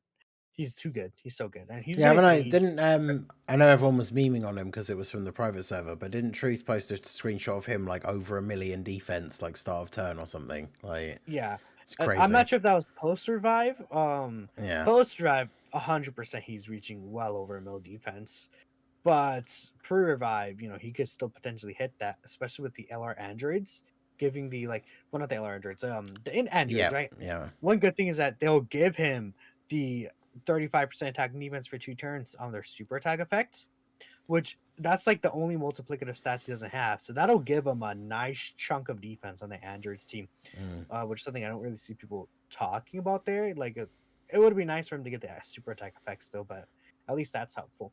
I like him. He's so good. He's so amazing. Easily, I would say he's probably top 3 in the game. Yeah. Yeah, literally, like we said, my reaction, I mean, you guys didn't see it, but it is, the reaction tells you everything you need to know, right? Like, reading his passive for the first time, I was just like, he does what now? Like, I genuinely could not believe how crazy they made him, which, I mean, I shouldn't be surprised because as we've talked about, like, we talked about it a lot on the last episode with Truth about the anniversary in general, but, like, they really have knocked it out of the park with the units in this celebration. Like, say what you will about, Broly and the, not being able to transform Broth with the domain. I think that's probably one of the only unit flaws I've seen people really talk about, but like all of the new units, all of the Easy A's, like they're all really, really good, really fun to use. And so, yeah, these guys are just absolutely insane. And of course we got the STR UI Goku Easy A in the countdown to the anniversary. So now these guys have their easy A's and can be run together again, just like the good old days. And that rotation would just be absolutely insane. Like, you put those two together, throw the int androids in slot 3, get their all the orbs they want to give all that extra support as well. That turn is going absolutely crazy. And yeah, the biggest thing I noticed as well, like Minato said, is his revive. Only being at HP restriction, whereas of course before, you know, let's give the unit that has a 70% chance to dodge, he has to get hit 3 times in order for you to use his revival. I legitimately think, like, outside of watching people's videos or like people's streams and stuff like that, like on my own legitimate, like my account on my phone, I think I've gotten UI Goku's revival like once, and that was probably during the anniversary when I was using him for like, you know, 50 videos or whatever. So it was so hard to get before, whereas obviously now it's much easier to get, which I think is really, really good. And then the one thing that surprised me as well is, like Minato said, he has that turn after he revives, he gets a guaranteed dodge turn, which is pretty crazy. But they also gave him and the Vegeta, who we'll talk about next, they put that thing into their passive like the 23rd World Tournament Goku, where somebody else can revive and they still then get like a permanent buff, which is just crazy. So that, of course, shows us, I mean, going forward, we always knew that they could, but that now shows us that like revive units getting an easy A in the future, that is like the number one thing that they need to give all of them, right? Is make it so that if they're getting any of these kind of special buffs, it needs to be when other units revive as well. And yeah, I think that is super awesome. So yeah, really, really impressed with UI Goku. Theo, did you want to weigh in on Goku before we jump over to Vegeta? I mean, nothing in particular that we haven't said. No, I mean, he is really good. I've tested them both, thankfully. But no, obviously, you know, it's very nice to see the king return once again. You know, especially considering how, you know, I don't know how much we at this point like value dodging. It's so funny to finally have another unit that's almost like focused around dodging return to the limelight. So I do think that that is pretty cool. But yeah, when it comes to Vegeta, you know, it's kind of crazy, right? Because all things considered, right? I know people were like almost a lot more worried about Vegeta when it came to, you know, like how they were going to do the EZAs for these characters. And the fact that like people have like even been putting him in contention for like on top should tell you right there how good of a job that they did with this guy. He is absolutely correct. A very big defensive god. I was using this guy myself on the blue zone last night, actually, for the Gogeta and the Beast fight. And then like he just kind of does it all, bro. He literally like anything that you need this man to do, he could do it, right? If you need him to take a hit, he could do it. If you need to launch, you know, like 5 supers, right? My boy is straight cooking in these streets. And obviously too, along with Goku, right? They did give him the same thing for the revive, right? Where he still gets a boost, which is very, very nice. Funny enough, that actually came in clutch for me last night when I was trying the units, because both of them came in on rotation at the same time. And I wanted Vegeta's revive, but I think the way that it works is that it's whatever character comes in first on the rotation, rather than like, you know, when you move them, when you actually have access to the rotation, that's who revive activates first. Because even though I put Vegeta before Goku, Goku's revive activated. But the whole point in saying that is Vegeta's boost actually helped, you know, despite not being the one that revived throughout the fight. So that was very, very cool. And yeah, man, they really gave both of these guys a buff. Obviously, it's kind of hard to talk about one without talking about the other. But obviously, the fact that realistically, right, it's those 5 hits to really get him into, you know, his full potential, so to speak, right? very, very easy to do, just like it is with Goku, to get those dodges that you need, right? Especially considering, all these fights, how many times they attack, and obviously AoEs and stuff like that. So, this guy is a very, very easy character to use. And he's just, he kind of embodies, for me, at least, in my usage of him up until this point, one of those characters that's just like, if you just need someone who is just cracked, that's your man. So I'm very, very happy that they made him good. And obviously, it's very fun running him, on the same team as Goku, because obviously they're also so good together. I do kind of hope, I will say, that we get some kind of like new Blue Evo Vegeta to run with this guy, because obviously since Goku has the STR, right? You like sign Goku. Yeah. When it comes to Vegeta, his option for a Blue Evo to have next to him is obviously the AGL one. And my boy obviously is a little old, he's a little aged by this point, right? Like, I've still used him on a couple things, but he's definitely not on the same level as these characters, right? So, obviously, he still has good link buddies, right? Like, it's not like there isn't something that you could run with him. But I do think that obviously he'll be even better when I would think at some point we would get a new Blue Evo, right? Whenever that happens in the future, right? I think he'll only even be made better. So that is very cool. Yeah, definitely very impressed with both of these guys from everything I've seen from, like I say, reading their kits right before the podcast. And I've seen what some people have been saying on Twitter and everything. I haven't weighed in, of course, or spent really too much time focusing on any of those threads because, as I said, I hadn't really been too clued up on what they did and everything. But yeah, seeing people say that these guys are like 2 and 3 in the game, and some people even going as far as to say that Blue Evolution is better than Beast Gohan and is actually the number 1 unit in the game. Minato, I know when we spoke briefly about it before the podcast, you don't agree with that. I'm sure you obviously agree that Vegeta is crazy good, but give us your thoughts on the Blue Evolution Gogeta versus Beast Gohan debate. Blue Evolution Gogeta. Blue Evolution Vegeta. Gogeta, Well, bro. you know what I mean. Bro is thinking. I'm thinking about Dragon heroes. Ball. I'm thinking about heroes baby, already. Let's go. Yeah, I'm thinking about heroes Heroes already. mentioned.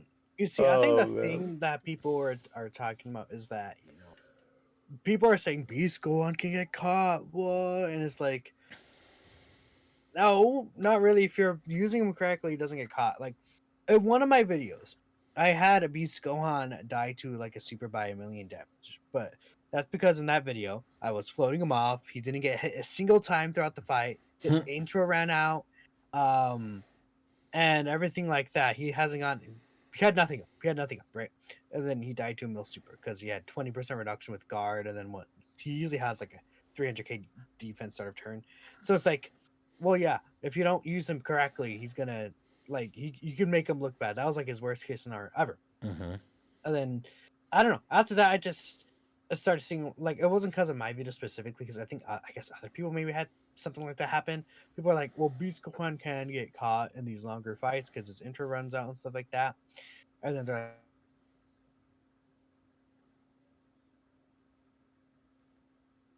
like, Beast Gohan also his leader skill is just one thing I want to point out. His leader skill, by far, I think the best team in the game right now. Superheroes incredibly good, amazing.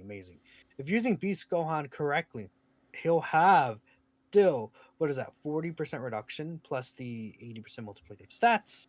And he will be just perfectly fine. Like there's no issue there.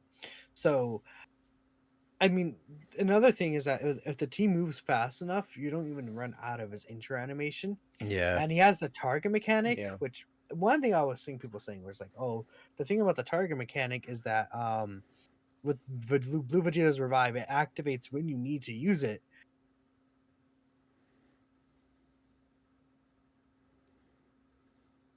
Parts of the fight anyways. Superheroes is not a team where it's like, oh, I have to use the target scroll, so I'm gonna lose. No. Superheroes is a team where it's like you don't have to worry about anything like that until the end because the team is so good. The one argument I could see is like, oh, the Blue Gogeta's AoE, right? Because the target skill doesn't do anything with the AoE, but that's really maybe it. Beast Gohan just feels like a smoother unit to me. Beast like Blue Vegeta on like the first turn, or well, I'd say a turn 3 because the first turn he has guard. Turn 3, if he has like half of his build up and you have to put him in slot 1, he could take some damage for sure without his revive up. But at the end of the day, it's like 1 and 2. I just don't see where people would say Blue Vegeta's overall better than Beast Gohan. I feel like Beast Gohan's able to, in a lot of turns, even do consistently more damage because he has the guaranteed crits, the guaranteed double super. Blue Vegeta can do good damage, but he does need to build up to getting good damage, and that's usually by like turn 5, right? I found is where Blue Vegeta is really able to start getting the max damage for him. But Yeah, I think it was like Vector or something I saw saying that Blue Evolution Gogeta out damages Beast Gohan. Like, I don't know how. no, Oh, not really. I Vegeta, mean, yeah. again, from like turn 5 onwards, you could see Blue Evolution Vegeta do like 26 mil, and then he could do his additional super attack. It is a 77% chance, right? Um, but that's when Blue Evolution Vegeta is built up. I think turn 1 and turn 3, Beast Gohan to me feels like he does do more damage, and he is consistent with it. I guess Vegeta is consistent with the crits, right? But you guys get the point. That's how that happens. Yeah, At least in so, my experience with the character specifically. I yeah. think they can eventually out damage. Not that it's like a bad argument, because at the end, again, it's like I could see where some of the points are being made are going for, right? I mean, at the end of the day, it's just great that we've gotten like so many Yeah. good units in the anniversary, right? Like, it's a good thing, I suppose, in a way that the units are even in discussion for Right. being as high as they are on the list, right? So that is definitely absolutely. very, very good. So, of course, the other thing that has come along, I don't know if it was today or just come out on JP, of course, is the free-to-play EZAs. So we have the EZA for the actual anniversary LR, which is, of course, the Sleepy Beerus in his pajamas. PvP boy. I had a quick look at his details before the podcast as well. Definitely seems to, as we would have expected, gotten an improvement on his EZA. He didn't read as being as crazy or anything as I would have maybe liked him to be. So, Minato, I don't know if you've had a chance to use him yet, but what are your thoughts on LR Beerus's EZA? Bearing in mind, of course, he's the free-to-play anniversary LR. We've occasionally had some hits and then definitely had some misses with those. What do you think about him as the free-to-play anniversary LR? I think he has like some, like, how to explain it. I think that he is interesting, right? As a LR, he's like gimmicky. You can get away with him. I've seen people take him into like the newest Gogeta stage, and they had Beerus with his full reduction up, and he's able to eat the super attack, and they're like, yeah, he looks really good. I'm like, yeah, you can make him do some interesting things. I feel like you have to really like play around with him and hide him though in his first form, right? The first turn he'll probably be fine, but like on his like next appearance after that, like when he has, if you're floating him around, he'll have what 20% reduction. Like it could get very dangerous because he has just flat defense, and he'll have like what, like 400k defense, 500k defense with 20% reduction. Like there could be situations where he's dangerous, but on the like target skill turn, and if you get the full 5 key spheres for the 80% reduction,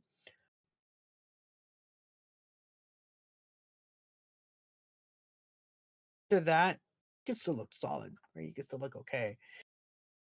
And he does have special skill orbs. I see someone in chat that, yeah, I'm taking a look here. It seems like they're delayed for some reason, but he will get special skill orbs that'll give him a lot of extra stats too. He gets like an 800 defense skill orb, I believe, and everything like that, like with the gold ones as well. So those could be interesting for him. I think that he's a fine character though, but maybe that's what I would give him. Like better than a lot of free to play characters. Yeah, we'll never forget the travesty that was the STR Zamasu Goku Black. So Yeah, like Zamasu Goku Black is like a character who's like, and then we had the contrast But- was we had like the Roshi, who was then like the best free to play unit in the game for like a certain Yeah. amount of time. Yeah, so I think the thing is, yeah, Beerus is like, at least he's able to eat all the hardest hitting supers in the game pretty much when you get his first turnout on the target skill.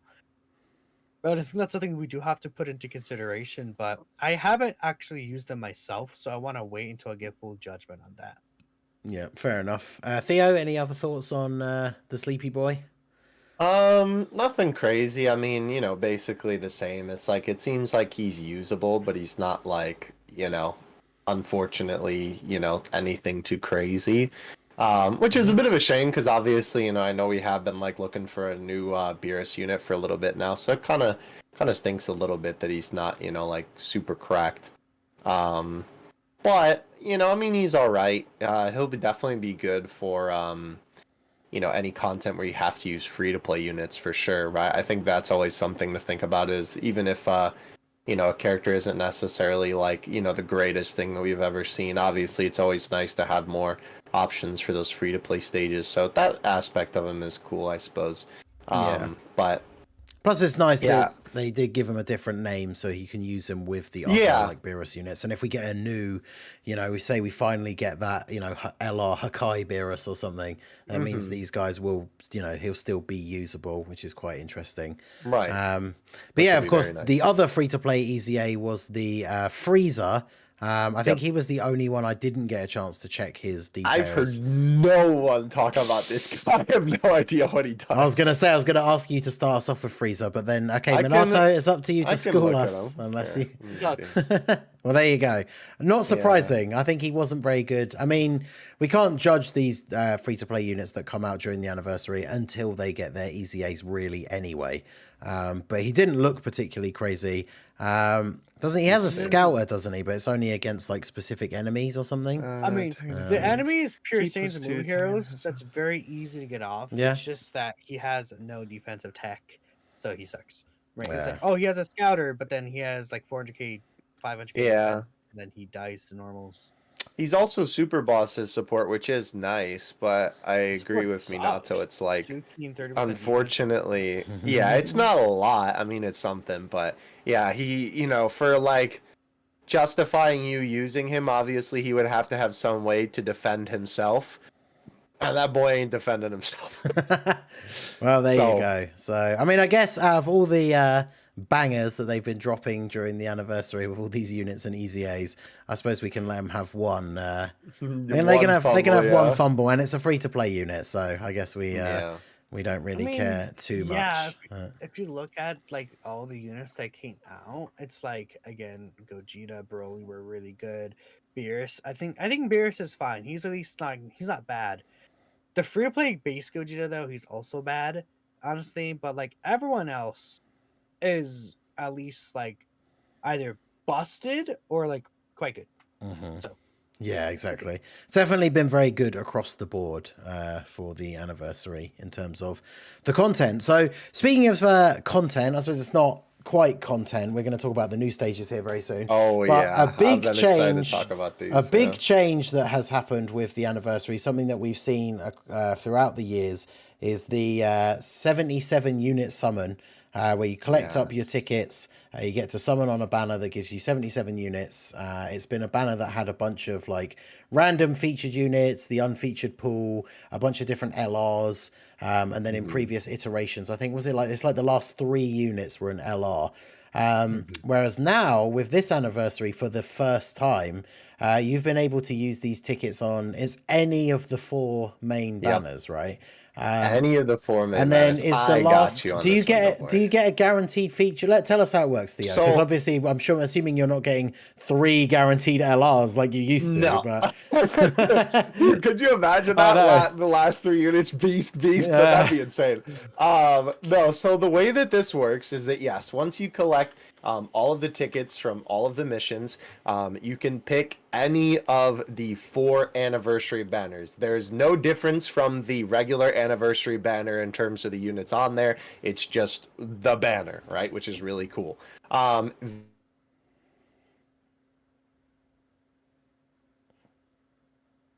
Last 7 characters in the multi are guaranteed to be an SSR character. So 7. They're not, yeah, the last 7 characters, that's right, Damn. are guaranteed to be an SSR. It's not a featured unit or anything like that. It is just guaranteed SSR in those last 7 slots, which honestly is pretty cool. I was honestly like thinking when, you know, they first announced this, I was like, dang, they're not even going to guarantee anything, right? Because it's like, you know, this is, you know, they're giving out like, you know, how many stones this would equate to, right? Basically on any of the Annie banners, which is so insane. So it is pretty cool, honestly, that, you know, they decided to do that. So they're basically giving you like 11 character multis, and then the 11th character is guaranteed, right? If you want to look at it that way. So very, very cool. I have seen a lot of people really pull in some good stuff, right? It seems like it's really been hit or miss for most people. I've seen some like insane multis where people get like 2 beasts, 2 Vegetos, right? Like some like wild stuff. I've also seen some people just get straight shafted, unfortunately. Right? I actually finally got the beast from the ticket banner. I got Zeno. Yes, it was very, very awesome. I'm not gonna lie. I literally like, I swear I almost like passed out from excitement when I saw that Zeno. I mean, that's why go on, I was gonna say that's one of the things Anniversary is so hype. Like, imagine that is the thing that you get for free for doing the content.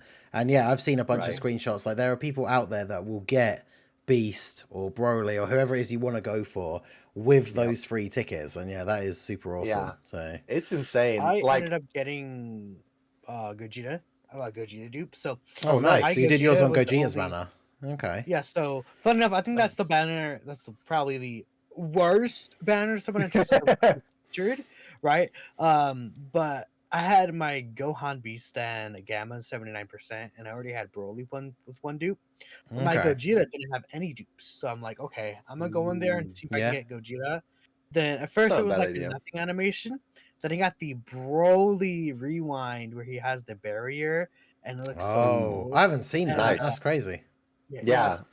Actually, I should make a short on that. You should. Yeah. And link my video, because that video actually did pretty well for me, because I was like the person who got up. I was like, nice. Got 50 tickets, right? You know? Yeah. It's a cool animation too. It is a good animation, and I ended up getting Gogeta there, so that was pretty hype. Nice. So yeah, pretty well. It's definitely pretty cool, right? Like, I think you know, first of all, I've shout out to my boys, Annie and Luca. I feel bad. They were in the not having Gohan Beast train with me, and then I was the only one out of us 3 that got him. But you know, I think it's really cool that they even like bothered to, you know, give this out in the first place, right? Because obviously, like, think about how many stones that equates to. That's just on the anniversary banner that they're just like, here you go. Basically. Yeah, it's like 8. It's like 8 multis in total, essentially. Well, minus 3 it's units. basically it's like 8 multis. Yeah, that's crazy for free. Right. So for free, which is insane. So right, I mean, obviously, when Annie said that it equates to 385 free stones, which is insane. Right. So the cool thing about this ticket like banner being like this is it's so versatile in so many ways, right? Because obviously, if you don't have one of the anniversary units, right, like me, I didn't have Beast, so obviously I wanted to summon on that banner, right? You know, that's a great way to get him, right? If you are somebody who, you know, got the anniversary units and you want to get maybe some more of those unfeatured LRs, right? What's nice is that obviously because it's guaranteed 7 SSRs, if you're summoning on the Carnival banner, the LRs that are obviously in the unfeatured pool, you know, could have a chance to pull up in those, you know, final 7, which is also really cool. You know, the other nice thing, and obviously this would be, you would have to skip the 3+1 on Broly and Gogeta if you did want to do this, but realistically, what you could do is if you really wanted to optimize your, you know, stone usage and saving and whatnot, you could wait until the ticket banner comes out, right? And then pull on the ticket banner, and then depending on what you get on the tickets, right, then that could be how you want to distribute your stones between the banners. So that's also another, very cool option if you want to, go down that route. So definitely just something to consider for obviously global players who haven't been able to do this. Is what banner you want to summon on, how you want to use your resources and all that. So yeah, it's definitely very, very cool. And the nice thing was, the last thing I'll say about it too is that they like basically threw at you the final like part 3 tickets. Obviously it's the same type of thing where you have to farm up the free to play characters to get the tickets for all of it, but I believe the final mission was literally like the new stage of Frieza's event that they added, like to his story event. It was like play it like 5 times or something like that. Nice. So yeah, I was just like, dang, thanks, bro. I didn't even have to try, and we're doing a multi. So that was pretty cool. Because I always remember, like, I swear in years past, the part 3 missions sometimes, or maybe it's just because I hadn't farmed the unit up until that point. That could definitely be it. But I was like, dang, this is taking so long. I think the other reason as well is they're the last ones you need, and then you can summon. So it makes it feel like it takes that a little bit longer, right? Because you just want to get onto doing the summon. But yeah, that's super cool. It feels longer. Very cool for like global players, of course. Look forward to that. It's cool. We've seen a lot of people getting some good summons. It does definitely give you that interesting option, as Theo was saying. Like if you really want to make sure you get Beast, you can not summon on the part 1 banners straight away, save everything for part 2, go in for Beast Gohan, and then of course if you do get him, you can still summon for Broly or Gogeta. You've just unfortunately missed the 3+1 rotations, or you can then use your free tickets on either of those banners. It's going to be very interesting, like deciding what to do for global. Obviously we'll talk about that as we get closer to the time. I would say, does global get discounts? So I think normally global gets the first 3+1 is discounted. So I think it works out it's like 110 stones to do the 3+1. So I would say you want to do those, like those were the discounts on Broly and Gogeta. I think it might even be more than 1 rotation. I can't remember, but if it is, do the discounts, I would say, because you are getting free tickets for those as well. And then after that, save and see how it goes. If you want to prioritize getting Beast, which some people don't care. Some people obviously want to prioritize him because he's the best unit in the game. Some people would rather summon for Broly or Gogeta just because they like them more personally. Obviously, whatever. But it does give you some interesting options with that free ticket summon as well. And then the other big thing, of course, the final thing before we move on to the everyone's favorite final section of the show, we do have some new events. Although I believe it's new stages for the events, right? Not actual new events. Everything that we got was they updated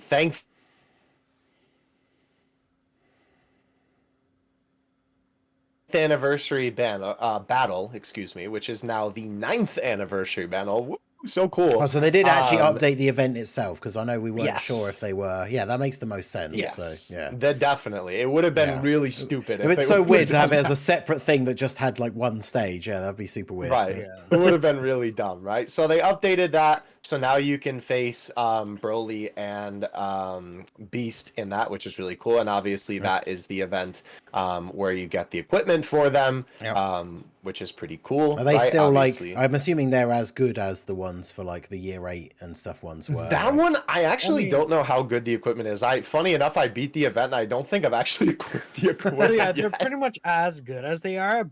I would say Beast Gohan doesn't even want those. Really? Funny enough, I have been seeing some people say that, which is interesting. They give defense, but he doesn't need defense. So you'd rather go offensive skill herbs. Right, gotcha. He doesn't need. That's fair. Like you would rather give him like the attack and then additional skill herbs rather than defense and additional or defense and crit. It doesn't really do anything. What's it called? The Gammas, I think you could use them though. What's not the Gammas? Broly. I mean, Broly, you could give him the I think that's a crit and defense one, but it's like again, Broly kind of wants offense likely more. So yeah, that's a thing. Yeah, it's kind of like Vegito and Gogeta, wasn't it? Like the 5th year Easy A's. It's like one. Gogeta wants to be like full additional. Vegito wants to be full crit. So the skill orbs that both of them got like a silver or a gold that you kind of didn't really want to use necessarily, but Yeah. still good to have, obviously. But yeah, Yeah. in terms of difficulty, what's that fight like? Because I know in the actual anniversary battle, it wasn't really till the last couple that they got Yeah, a little it's bit of not too difficulty, bad so. to be honest with you. Like it is definitely a little difficult. If you're not careful, you can definitely get caught lacking. I For got sure. caught lacking by Broly because he has AoE. Yeah, Broly seemed to me to be the more difficult fight for sure. I think Beast Broly was Gohan definitely is more difficult than Beast. Like he has like scripted super attacks, so it's like where he's gonna super and stuff like that. Oh, right. So it's kind of like like Omega, right, where he always supers at the end of the second turn, like that kind of thing. No, it's more like where it's like action 1, 2, and 3 are normals. Action 4 is super. Isn't it? Oh, really? It would be like the Blue Goku rather, right? Where it was like that one. Which one? The super attack is at that one spot. What's Super Saiyan Blue Goku? The countdown event that we got, right? Where his super attacks are choreographed. Like the event for Blue Goku. They're choreographed, yeah. So it's like you mean the battle against Jiren and the Broly one? Yeah. That's what you So I'm talking about Blue battle. Goku on the picture. My bad. Yeah, right. Okay. I wasn't sure what you meant. Yeah. The That's what I meant. meant. Battle. Yeah, exactly. Where it's like they are predetermined attacks. I forgot the name of the event. Yeah. Broly, his first AoE does do pretty good damage, but it's like the AoE to the second and third character only do like less than 400k, so it's like not that big of a deal. He can catch you lacking if you're not really being careful, but it's not really too bad. The missions aren't bad either. You just want to run a team of all types, so the missions are pretty easy. Yeah, it's fairly easy to get them done. Yep. And then the other big one, is it the final stages, was it the Blue Zone that was the... Blue Zone got a Gogeta stage and a Beast stage, yeah. So I've seen a lot of people talking about Gogeta, because I know that's come up in the discussion with people talking about how well Rosé will age with the anniversary content, because I know Gogeta is like towards the end or at the end is STR, hits super hard and does AoEs. So I guess, Minato, if you tell us about Gogeta, and then we can let our boy Theo tell us about his boy Beast Gohan. Tell us about the Gogeta fight, Minato. Yeah, so I think that the Gogeta fight could be argued as the hardest fight in the game. Okay. There's 5 phases, right? So it's a pretty long fight. The first phase not really too bad. Second phase feels like the second phase is already like, it's funny. The second phase is like how hard almost Fusion Zamasu would hit you. So he does 540k normals, then he does 1.7 mil damage on a super basically, and then after he supers, his normals would hit you for 700 to 800k defense damage, right? So it's like that's the second phase right there. The third phase hits you for, I think it's like 2.1 2.2 mil damage. Then his normals hit for 650k. That goes into, I think, 8 to 900k damage that he could do in the second phase. Third phase is even higher. The super attack hits you for like 2.5 million. The normals at that point post super would go from 77k to pretty much nearing over 1 million damage, and he could super you twice in that phase specifically. And the last phase, he hits you for 3. From what hits you for 3.1 to 3.3 mil or whatever. It's huge mega damage, right? That he could do to you. No, actually, he hits you for 3.6 million. My bad.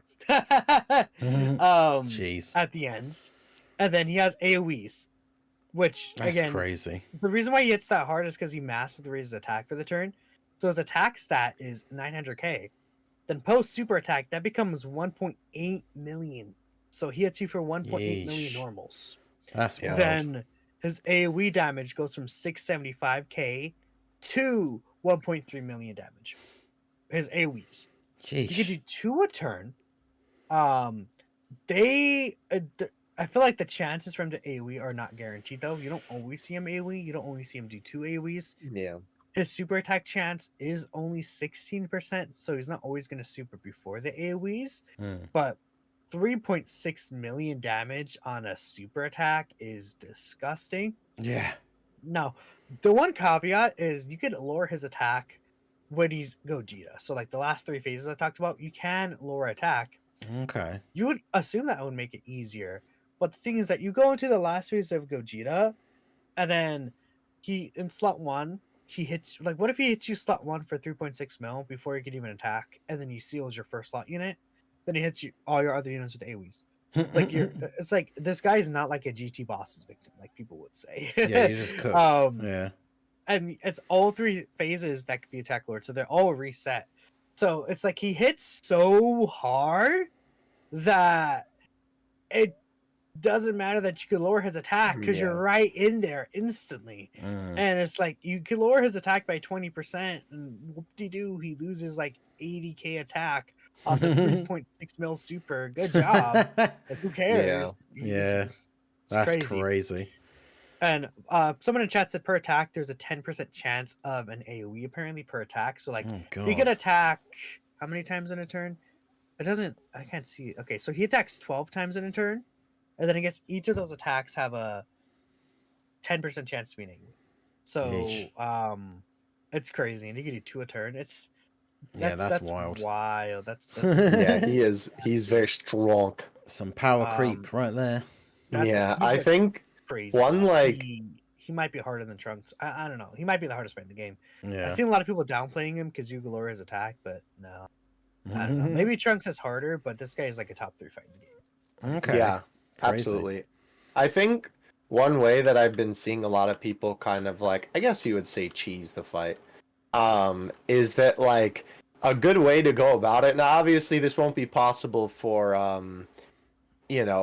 every team, and obviously, won't be possible for what I'm going to talk about with Gohan a lot, which will be the missions, right? Which obviously Gogeta also has some missions under his name. But I know one of the ways that I used to beat it was if you just want to, beat it with like a random team, obviously the like just absolutely disgusting cracked team right now with like Beast and the Gammas and the Easy A and Gogeta and everything like that, right? Is basically once you get to that final stage of Gogeta, it's just everything that you got in your arsenal, you letting it rip. You sliding your finger up for those active skills like no tomorrow, right? Basically it's just everything that you have that you can throw at him, you do. And, obviously with that, you can, get him down to a point where either you just kill him or, obviously then he has so little HP that you can just kill him without really trying, and then you don't have to worry as much. So that is definitely a way that you can do it. But obviously that's for the upper echelon of teams that are going to be facing the event for sure. Yeah. So it sounds pretty crazy. And then, Theo, tell us about the Beast fight. The beast mode, baby. So the beast. I would say, right, from personal experience as well, from playing both of these events, I think that definitely Gogeta is the harder stage than Gohan. Not to mention, right, even in terms of just like, what the actual boss is doing, Gohan is only 3 stages. You fight the AGL, Cape Gohan with the shoulders, right? Yep. Gohan Teen, our favorite unit. But he's Fizz, and then the second phase is Gohan Least. He's AGL, and then the last one is the boy Gohan Beast himself. Now, I don't think that this fight is too bad, right? I steamrolled this fight with using my funny big boy team. It is definitely a little difficult, right? Again, it's like not like, you have to pay attention, right? And you will get caught if you don't. But I think the thing that really makes this one like a really difficult fight is the missions for this one, right? Now, with Gogeta, right, his missions are a little bit more forgiving, right? You have super bosses, you have revival, right? So it's like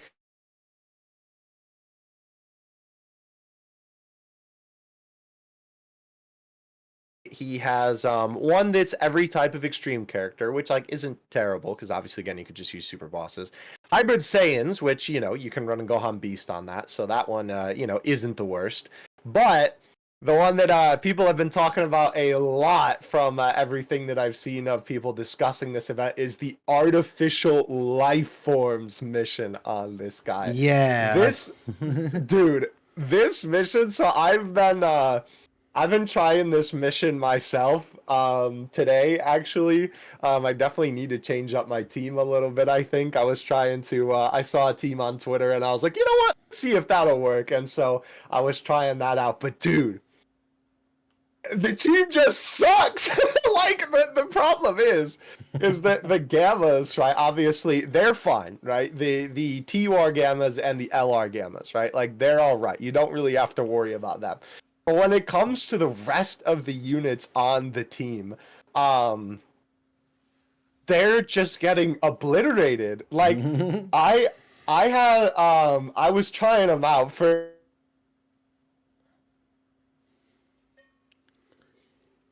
But granted it was type disadvantage, but when I got to the ultimate Gohan phase of the event and I had them in the third slot, they got hit for 600k on a normal.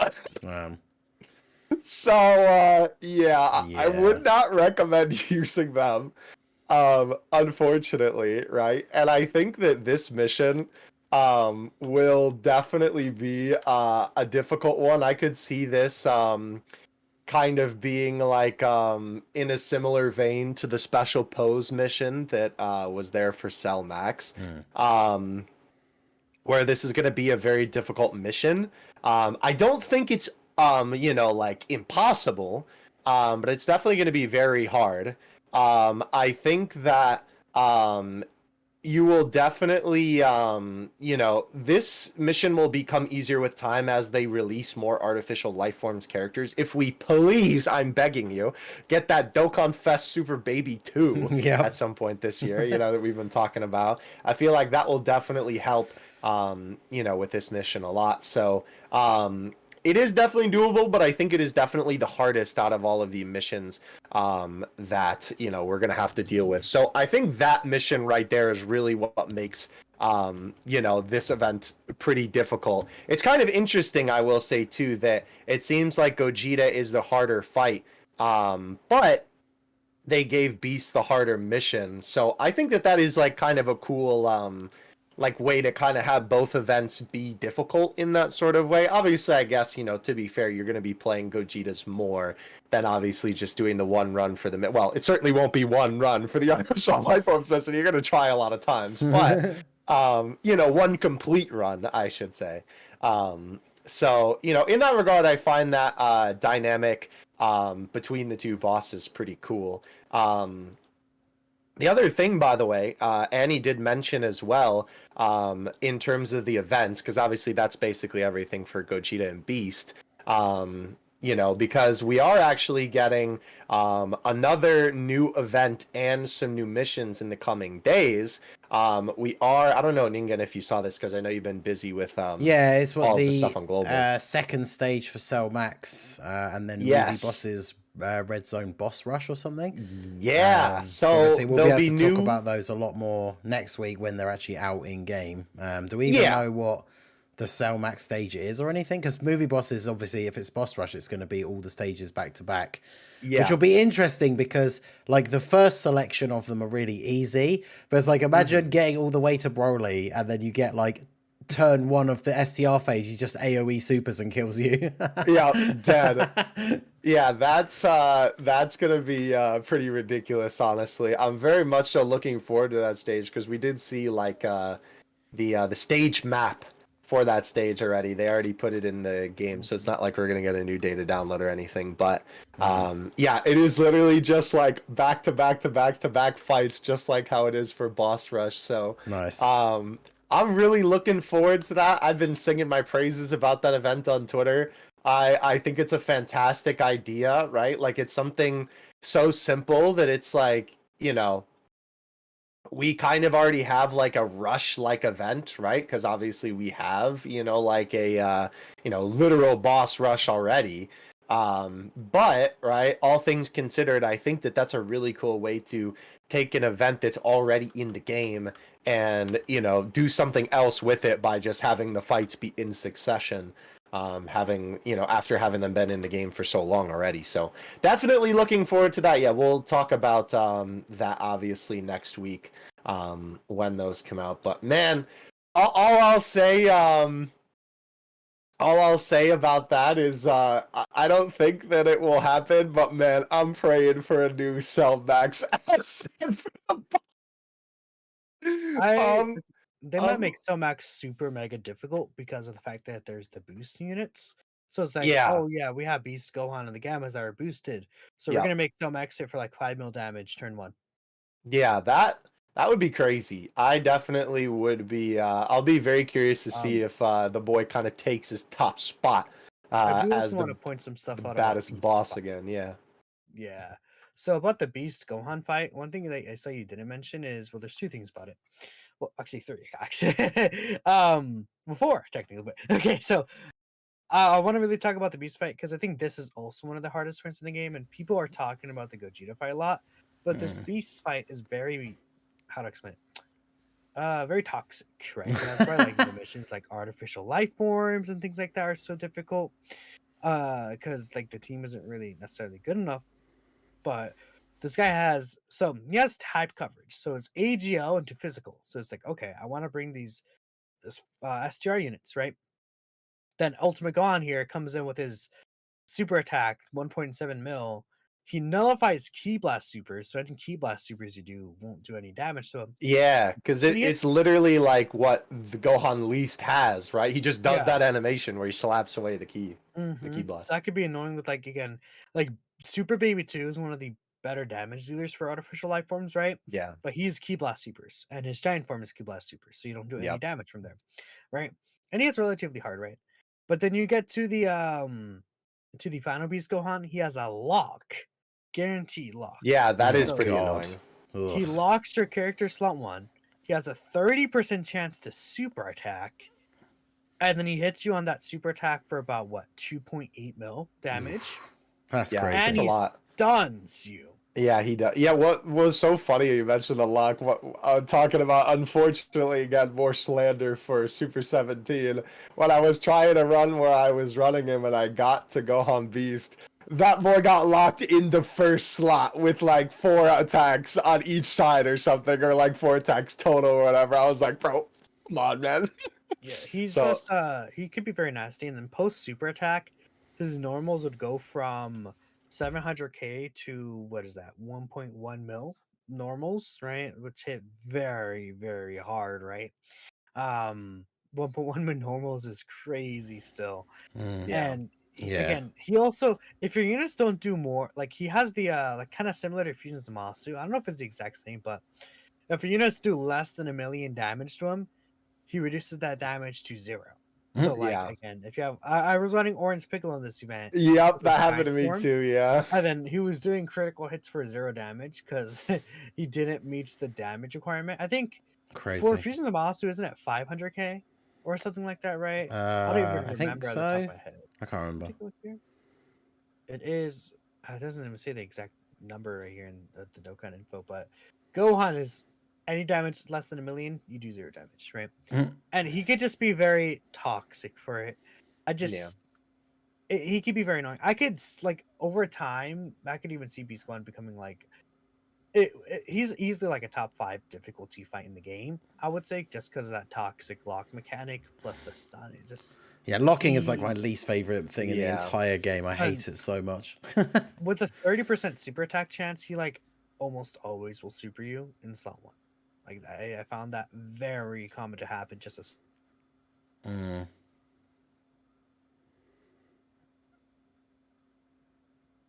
will change from Fusion to Mouse that Beast Gohan fight, but dude, whew, okay, Crazy. that's all I have to say. All right, well, there you go. So a bunch of new stuff out on both versions. Very cool. Obviously, more stuff still coming out on JP. It's not quite over for the anniversary just yet. Yep. So we'll have more stuff to talk about next week. Global, not so much. I was looking at the celebration info, and we have like a Super Battle Road stage coming out on Monday, and like nothing else is announced or scheduled for like the rest of the week. So I don't know if anything is going to happen next week. We would have estimated that the next big release for Global would be Gohan and Piccolo dropping, which probably wouldn't be until the week after next. So I don't know if next week is actually just a dead week or if something's going to get announced midway through, maybe even Monday morning for all we know. But yeah, pretty quiet on Global. There's a bunch of stuff to do with the JP, with the Rosé celebration, like with all the missions and stuff like that. But yeah, not a crazy amount. Burst mode, we didn't really talk about that. The UI burst mode on Global, it's pretty cool. It's basic burst mode. It is against UI Goku, funnily enough, the stage 1. So it's the one that has the one-shot Spirit Bomb phase, which is pretty funny. But yeah, it's very straightforward. It does have a new feature for burst mode that hasn't been on any of the other ones, where you can add a thing for extra points, where in the final phase, the boss gets extra stats per turn up to a maximum, which is kind of interesting. That's cool. But yeah, very straightforward to get 6,000 points. The burst mode. Okay, so it's the new one they've added then, if the JP one has it too. But yeah, the missions are accelerated battle and rapid growth, obviously to get you to use the new characters. So it's pretty cool. But yeah, other than that, not much coming for Global. Some more stuff coming for JP. As always, of course, we will be covering all of the stuff next week on the episode. So we're going to move into the final segment here for this week. Now, this week, being the main host, I picked the trash take for this one. This is one that I think is very interesting. It's not one that I picked because I thought it was bad. It's one that I picked because I thought it would be quite interesting. And I really wanted to see what these guys thought about it. They haven't actually seen it before. This segment, which usually interesting. I thought you picked the other one. do. Okay, So, yeah, no, I put that one there because I thought it was funny. But this is funny. shout out to whoever put that one. But this is the one that I picked. So we're gonna switch over to this now. So this one comes to us from Lilith, or we could just say Brave Blitz, I guess, over on Twitter, which is, with all the buffs she's gotten recently, I think she's very comfortably in the top 3 TURs in the game. Talking about AGL Kale. Yes, she's above the 2023 Golden Week units. In my opinion, only have STR Super Saiyan 3 Goku and Limit Breaker Super Saiyan 4 Vegito above her. And I did message to say if they had anything extra they wanted to add. All they said in response was, I don't really know if I have anything else that needs to be added. It's because of STR Kefla EZA, all the subunits and all the Universe 6 buffs is why I rate her so high. So it's undoubtable, of course, that these releases are a huge buff to her team, and she's gotten some stuff that, you know, for a long time people have been saying her team needs. Better Caulifla with the Tech Caulifla, a better slot 1 unit to defend her before she transforms, which is also the Tech Caulifla, and then of course STR Kefla being so crazy. So I think it's quite an interesting one. I have always thought that Kale, she's always been in that sort of slot for me where I think people underrate her because her team wasn't the best, but she's always been that unit that just kind of needed that little bit of help, and then she could be good, I think. So that's the one I picked. I thought it'd be interesting. Minato, why don't you start us off? What do you think about this one? I'll get the poll set up here for you guys in the chat here in a second. But yeah, Minato, take it away. I think the worst thing here is that Limit Breaker Vegito is still top 3 in a post 9th anniversary world. I'm sorry, Heroes is not. That's that crazy. That's what's. How dare you? I think that's a fine. Get him off the podcast. Top 3 TURs. At the end of the day, you know what? Sure, she has so many buffs. If we consider what her best team is going to be, it's going to be one of the better teams for a post 9th anniversary, situation. She's not worrying about AoEs anymore. She's very comfortably able to transform. Unfortunately, Vegito himself is good, but I think that his stocks are down just because his team is not good enough anymore, which seems to happen every single year for Heroes, unfortunately. Yeah. But I thought this was going to be the year. That's a consequence of them coming out right before anniversary. I thought this was going to be the year to break it, and they're like, nah. Yeah, I'm gonna do It's my like own they thing. broke the tradition by having the heroes like main headliner actually be insanely good, and then Yeah. decided to keep up with the tradition of releasing like crazy power creep anniversary content. But Yeah. and like you said, it's not Vegito himself; it is the heroes team. Because recently I did a video using the heroes team to beat Red Zone Golden Frieza, and even that was like it took me a few attempts because it's the rest of the team that is kind of slacking. Like Vegito Yeah, carries the Vegito's weight of the team, Yeah. but once the event starts to go on a bit too long, once you get to that point where he's then lost his extra damage reduction, he can start to struggle, and nobody else on the team is doing the damage that he does. So getting through those phases, you really that have to was try and get through as quickly as you can. that was the Golden Frieza Red Zone, which Yep. now it's like twice as hard, these bosses. But like if we're talking about top 3 TURs, like who else would fit that description? Again, Super Saiyan 3 Goku, Garn.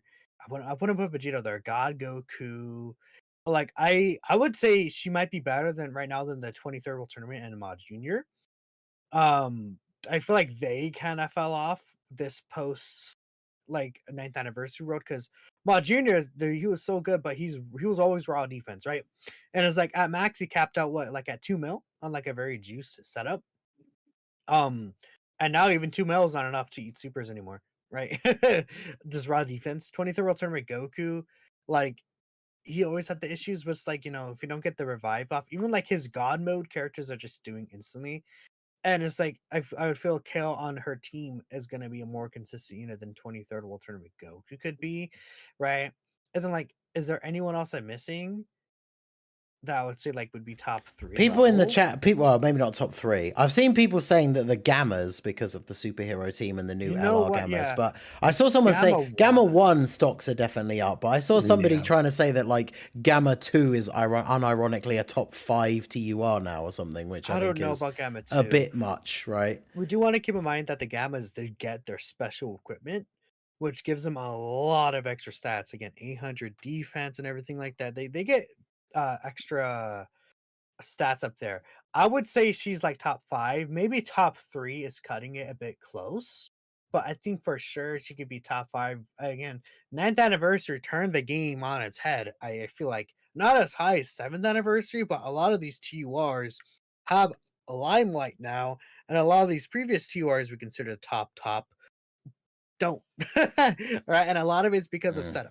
setups as well. But yeah, I think Gamma 1 could I think you could probably even say Gamma 1 is in a more better situation than Kill even, which is kind of crazy that Gamma 1 is like as good as it could be now post 9th anniversary, but it's really because of those LR Gammas.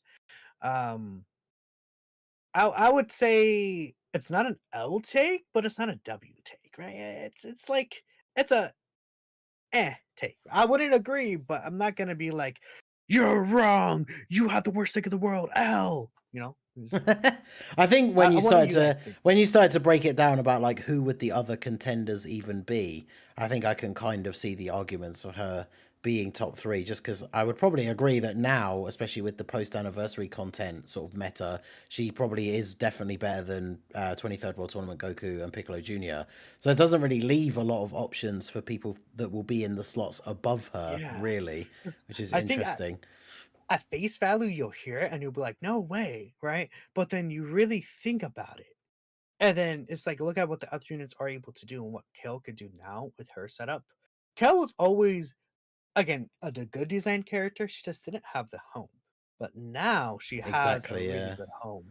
And that's what she really needed to Yeah. cook. And it's right? one of those things where they didn't do the classic Dokkan mistake that they did with things like the one that comes to mind straight away is like the LR Bojack EZA, where when he gets his EZA, the STR one's already become outdated. Or like a new Turles comes out and they don't EZA the LR Turles. So now by the time the LR Turles gets his EZA, the physical one will be outdated. They finally did it so that like her team got all these buffs and she's actually still like good enough to be used. So I think that's really, really good. Theo, what were your thoughts on this take? Well, funny enough, I'm not really like the biggest fan of the AGL kill just in general, but To be honest with you, like I see the vision on this one, right? I don't think that kind of like Minato said, right? It's like a case of I don't necessarily agree 100%. But I definitely like can understand where they're coming from. It definitely like I think that is what people have been talking about for a while now. Is that, what KO really needed was, a bunch of units to like help her be better. And, that is basically what happened with this this particular like batch of units, I guess you would say, right? So understand it. I don't know if I agree necessarily. Like Minato said, you kind of read it and you're like, what? But then you think about it a little bit, you're like, so yeah, I see the vision. I don't necessarily agree, but I don't think it would be an L take necessarily. Yeah. Yeah, and the other thing you have to think about as well, I know this it doesn't specify like which version, but obviously they did mention that they're talking about the Kefla EZA and stuff like that. I think Annie mentioned it in the chat, people who are obviously using the private server and so able to use the global first stuff like Rose with the anniversary content. I know people have already done things like beating the Gogeta and Beast events with Kale's team. So she's definitely gotten these buffs. But like one thing you have to think about as well is if we only talk about the quote unquote like the real game, her team is only really buffed on global. And on global, like we don't even have Super Saiyan 3 Goku. So on global, if you think about TURs, I would say she probably is top 3 because who else is above her like on global? We don't have Dragon Fist Goku. We don't have Harudagon. So yeah, like on the version where her team is actually fully buffed already, legitimately, she probably is comfortably a top 3 like non-EZA TUR, which is kind of crazy. So I've never been the biggest fan of Kale and Caulifla like in general, but like I knew she was one of those units that when she came out, I feel like if you're, I don't want to say this in like a negative way, but you know what some people get like on Twitter and things like that. If you're somebody who knows how to evaluate units, you could read her kit and be like, okay, she's good, but she needs like this and this for her team, like for her to work properly. And when she came out, she didn't really have that, whereas now she does. So it's kind of I think it's unarguable, at least from the global side, that she's definitely up there at the top. I really hope that in the start of March, Dokkan Fest is going to be that Goku Black celebration, just because I'm very interested to see myself using that team with like the 50% supports. Yeah. It's a shame we don't have those as well, because obviously with Kefla getting the EZA, having that Kaba on the team would be pretty crazy. But yeah, it'll be very interesting to see once the full set of units is available for us as well, because obviously if those EZAs come out in the similar timing as they did for JP, it will be around the Dragon Fist celebration, which I think is it's like April for us, I think.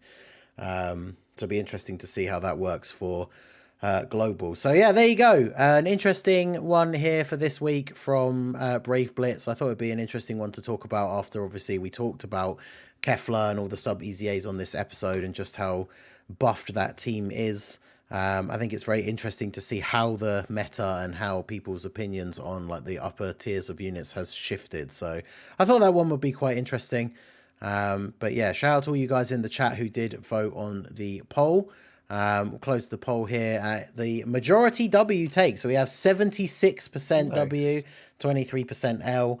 I think, yeah, once you break down, I think like Minato said, a lot of people just didn't like this unit for a number of different reasons. So just seeing somebody say this unit is top 3, it kind of makes some people have that instant reaction to pause and think. But then when you try and think, well, who's actually in the spaces above her, it definitely seems a lot more credible. So shout out to Brave Blitz for that one. And yeah, thank you for contributing. I see they're actually in the chat. So yeah, shout out to you. Always nice to have, like we say, we always like to do these segments. People enjoy them. Even when we get the bad takes, whether they're bad or good, it's all meant in good fun. So yeah, shout out to you for taking part and everything. But yeah, that was the Trash Takes segment. So that brings us, of course, to the closing section of the show, where we want to read all of your donations and super chats and shout outs and everything. So we do appreciate everybody who contributed and helped to support the show. You guys keep the show going, and we appreciate you all very, very much. So we're just going to go through these here. We have some gifted memberships to the channel from Philip Rodriguez. So shout out to you, my boy, for the 5 memberships. Appreciate you. We have our boy Drace here with the $2 super chat. He says, fusing Goten and Trunks for JP, April 1st or Golden Week, please. So yeah, what are your thoughts? I know we haven't had a fusing Goten and Trunks at all yet in the which is kind of funny. I know people were saying the fact that we got a fusing Kale and Caulifla before Goten and Trunks was kind of crazy. Yeah, that is kind of wild. I mean, I'm just gonna say, Ink Gotenks could be a crazy easy. Yeah, dude. I without going definitely into a massive like side topic here, like I really want to see a big Buu Saga celebration again, because there are so many Buu Saga Easy A's that could be so good in Gotenks.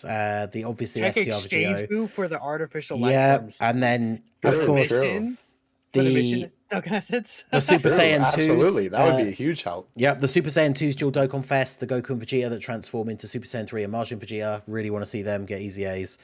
So yeah, fusing Goten and Trunks I think would be cool. We haven't had a standalone like new Gotenks unit for a while. Tanabata LR Super Saiyan. When was in Gotenks the last? He was the last one, right? I think was it technically in terms of a Dokkan Fest? I think it was, because there was the AGL one that was the banner unit for Tech Gogeta. Oh yeah, true. But yeah, shout out to Trace. Go on. Again, Tanabata Super Saiyan 3 and Goku. Yeah, that could be cool. Yeah, a revamp of him would be really cool, because the animations from the I forget what they call it in Dokkan, but the thing that he does to Janemba, where it's like the diving thing where he has the 2 like key fists, like that would be sick. A new version of that for sure. Yeah, absolutely. But yeah, shout out to Drace for that one. Shout out to JC Gamer for the $5. He says, I think Global is about to get a lot of Global firsts, because I think they want Global caught up by the anniversary and use anniversary to sync the 2 versions. Well, we basically already know that they've said the sync is going to be summer 2024, which I think is aiming for like worldwide celebration. The problem with doing a bunch of global firsts before the anniversary is that the anniversary will not change, right? Like it never does, apart from I think the EX part for that one anniversary. They gave us like the Super Saiyan 4 Goku Easy A, the full power one. Yeah. But they're not going to drop like random extra units that Global doesn't have during the anniversary, right? Like the banners and stuff like that will stay the same, or at least they should based on previous years. But then I guess, you know, that does all kind of go out the window. With the stuff that we have to catch up on, I probably wouldn't expect to see another global first. Yeah, I don't think so. Because we talked about it last time, where it's like the global first, Global's trying to catch up the schedule to JP. So by bringing out a unit that JP doesn't have, it does create a space where then JP is going to have to not get something new, because they're going to have to get that thing that Global got. But then at the same time, it's taking away a slot that could have been another one of the units that JP has that Global doesn't. So if they do too many of those, we're still going to be behind by the units that we're already behind by. So I probably wouldn't expect to see another one, apart from the Tanabata thing. They kind of were like hyping up. It was like, yeah, this is the global first event for this year, right? So I feel like because of that, to me, it kind of feels like that was going to be the last global first potentially. Oh yeah. But then again, there's Tanabata. What's going to happen with Tanabata? So maybe Tanabata could be even the last global first. We have no idea 100%, but I could see them put like one more global first or 2 more global first even in there on the way there. And one thing that they did is that they squeezed in Rose in a spot that GP had nothing, because you guys had Ribrianne, and it should have just been Ribrianne until and then Gohan and Piccolo, Piccolo later on in like a week or 2. Yeah, but they just squeezed Rose there, so that's why it's like, even though they're bringing up a global first, it's not gonna be at a situation where it affects the timeline. Yes, because it's just putting them in a spot that was nothing on GP. Yeah, because we didn't get him instead of Gohan and Piccolo in that slot, and we would expect that we're still going to get Gohan and Piccolo in the slot that we kind of expected, which is beginning of March. So yeah, definitely very interesting to see. Tanabata is definitely still a wild card that could come to Global first. So we'll have to wait and see, but shout out to JC Gamer. Shout out to Daniel Rodriguez for the $2 super chat. He says, Bergodmo, Easy A, gonna feed families. Yeah, I remember when he got his TUR and everyone was just kind of blown away by how good that was. So yeah, easy A for him, definitely good. Where's the LR Trio de Dangers when? That would be sick. Yeah, that'd be interesting. Shout out to our boy Talus, Talus World for the £10 super chat. Easy A, Evolution Vegeta. 2 cents more people have him Rainbow, unlike Beast. Most have 55%, or don't even have him. Also, if you dual lead Vegeta and revive, do both get the guard, or just the one that revived? Because they both get buffs, regardless of who revives. Is the guard for just the one that actually did revive? Yep. It's only for one turn, though, isn't it? It's same with Goku and Vegeta. It's just their own revive when this character's revive is activated. It's not a character or ally, or like it's not like themed character. But I guess that is interesting. I think the point that he is trying to make is essentially, if we're talking about Beast versus Gogeta, I know usually when we compare units, we are of course talking about if they're both at their full potential. But yeah, for a lot of people, they're gonna have Evolution Blue Vegeta, potentially already Rainbow. And then if they did pull Beast, you've maybe only got one copy. So if you're looking at just your box in that kind of scenario, then of course Blue Evolution Vegeta could definitely look better. But yeah, very, very good easy A's for both those anniversary LRs. Them getting the when other units revive thing is just absolutely the icing on the cake. And as we said in that segment, hopefully they continue to do that going forward for every character with a revival. That should just be awesome. Even new releasing characters, like that should just be a staple from now on. It's like it should be when other people revive, because otherwise you're actively hurting them by running other revival units, which kind of takes the fun out of some of the team builds, right? So hopefully that's something that we will see going forward. So shout out to Talus. Shout out to Raudo-kun for gifting a membership to the channel. I appreciate you, my dude. Shout out to Sokudo for the $5 super chat. I personally have had a lot of fun with Rose. He has flaws, sure, but still a great unit to me as a Goku Black fan. I mean, yeah, like I feel the same way from like I said, during the segment, I have fun with him. I enjoy him the more I use him. I think he's good. He's fun. Definitely flawed design. Could have been better, all of those things, but at the same time I still enjoy using him. So yeah, it's an interesting release, probably not enough to tempt people from their anniversary stones. The interesting thing will be, of course, to see A, when he's going to come out on JP, and therefore then B, when he's actually going to come back on Global, but that's something we'll have to see in the future. But he certainly can be a fun unit, at least for now. Hopefully the team gets the buffs and stuff that he needs, but I suppose we shall see. And then last but not least, we have a super chat from Amir Stevens for $5. I would like a Fat Boo Dokkan Fest from the Universe Survival Saga exhibition match. It's funny because we, like, if you think about all the different boos that are in the game, we don't have a Dokkan Fest for Fat Boo. I mean, I guess the exchange boo, like, starts out as Fat Boo, kind of. Yeah. But yeah, like, considering he is the first form of Boo and the one that's in the show for a pretty decent length of time before the various different absorptions and stuff start occurring. Right. It's kind of interesting to think that he doesn't have a Dokkan Fest TUR or anything. Like, he's in a couple of LRs, like he's in an LR with Barbady and stuff like that. But very interesting that he doesn't have his own unit. But yeah, all the more reason for another big celebration for Majin Buu Saga. Could definitely see one of those coming down the line somewhere with all of the Easy A's that are available for that category. I think that could be a big celebration that could be very successful. So yeah, those are all of the super chats and gifted memberships and stuff. Shout out to all you guys for helping to support the podcast. We appreciate you all very much. But yeah, that's it for all of the contributions. So that is going to be it for this episode, this week, episode 26 of the Slot 1 Super Podcast. Appreciate all of you guys coming out. Anyone who's listening on Spotify or watching back the VOD or anything like that, we appreciate you guys. Leave us a like and a comment down below if you enjoyed the episode. Next week we will have some more interesting stuff on JP coming out. Who knows what's going to be going on Global? Potentially nothing, but I suppose we will see. But yeah, that is going to be it for this week's episode. Shout out to my co-hosts, as always, Minato's Flash and Dokkan Assets. I have been the Master Ningen, and we will see you guys next week. Peace out. Have a good one.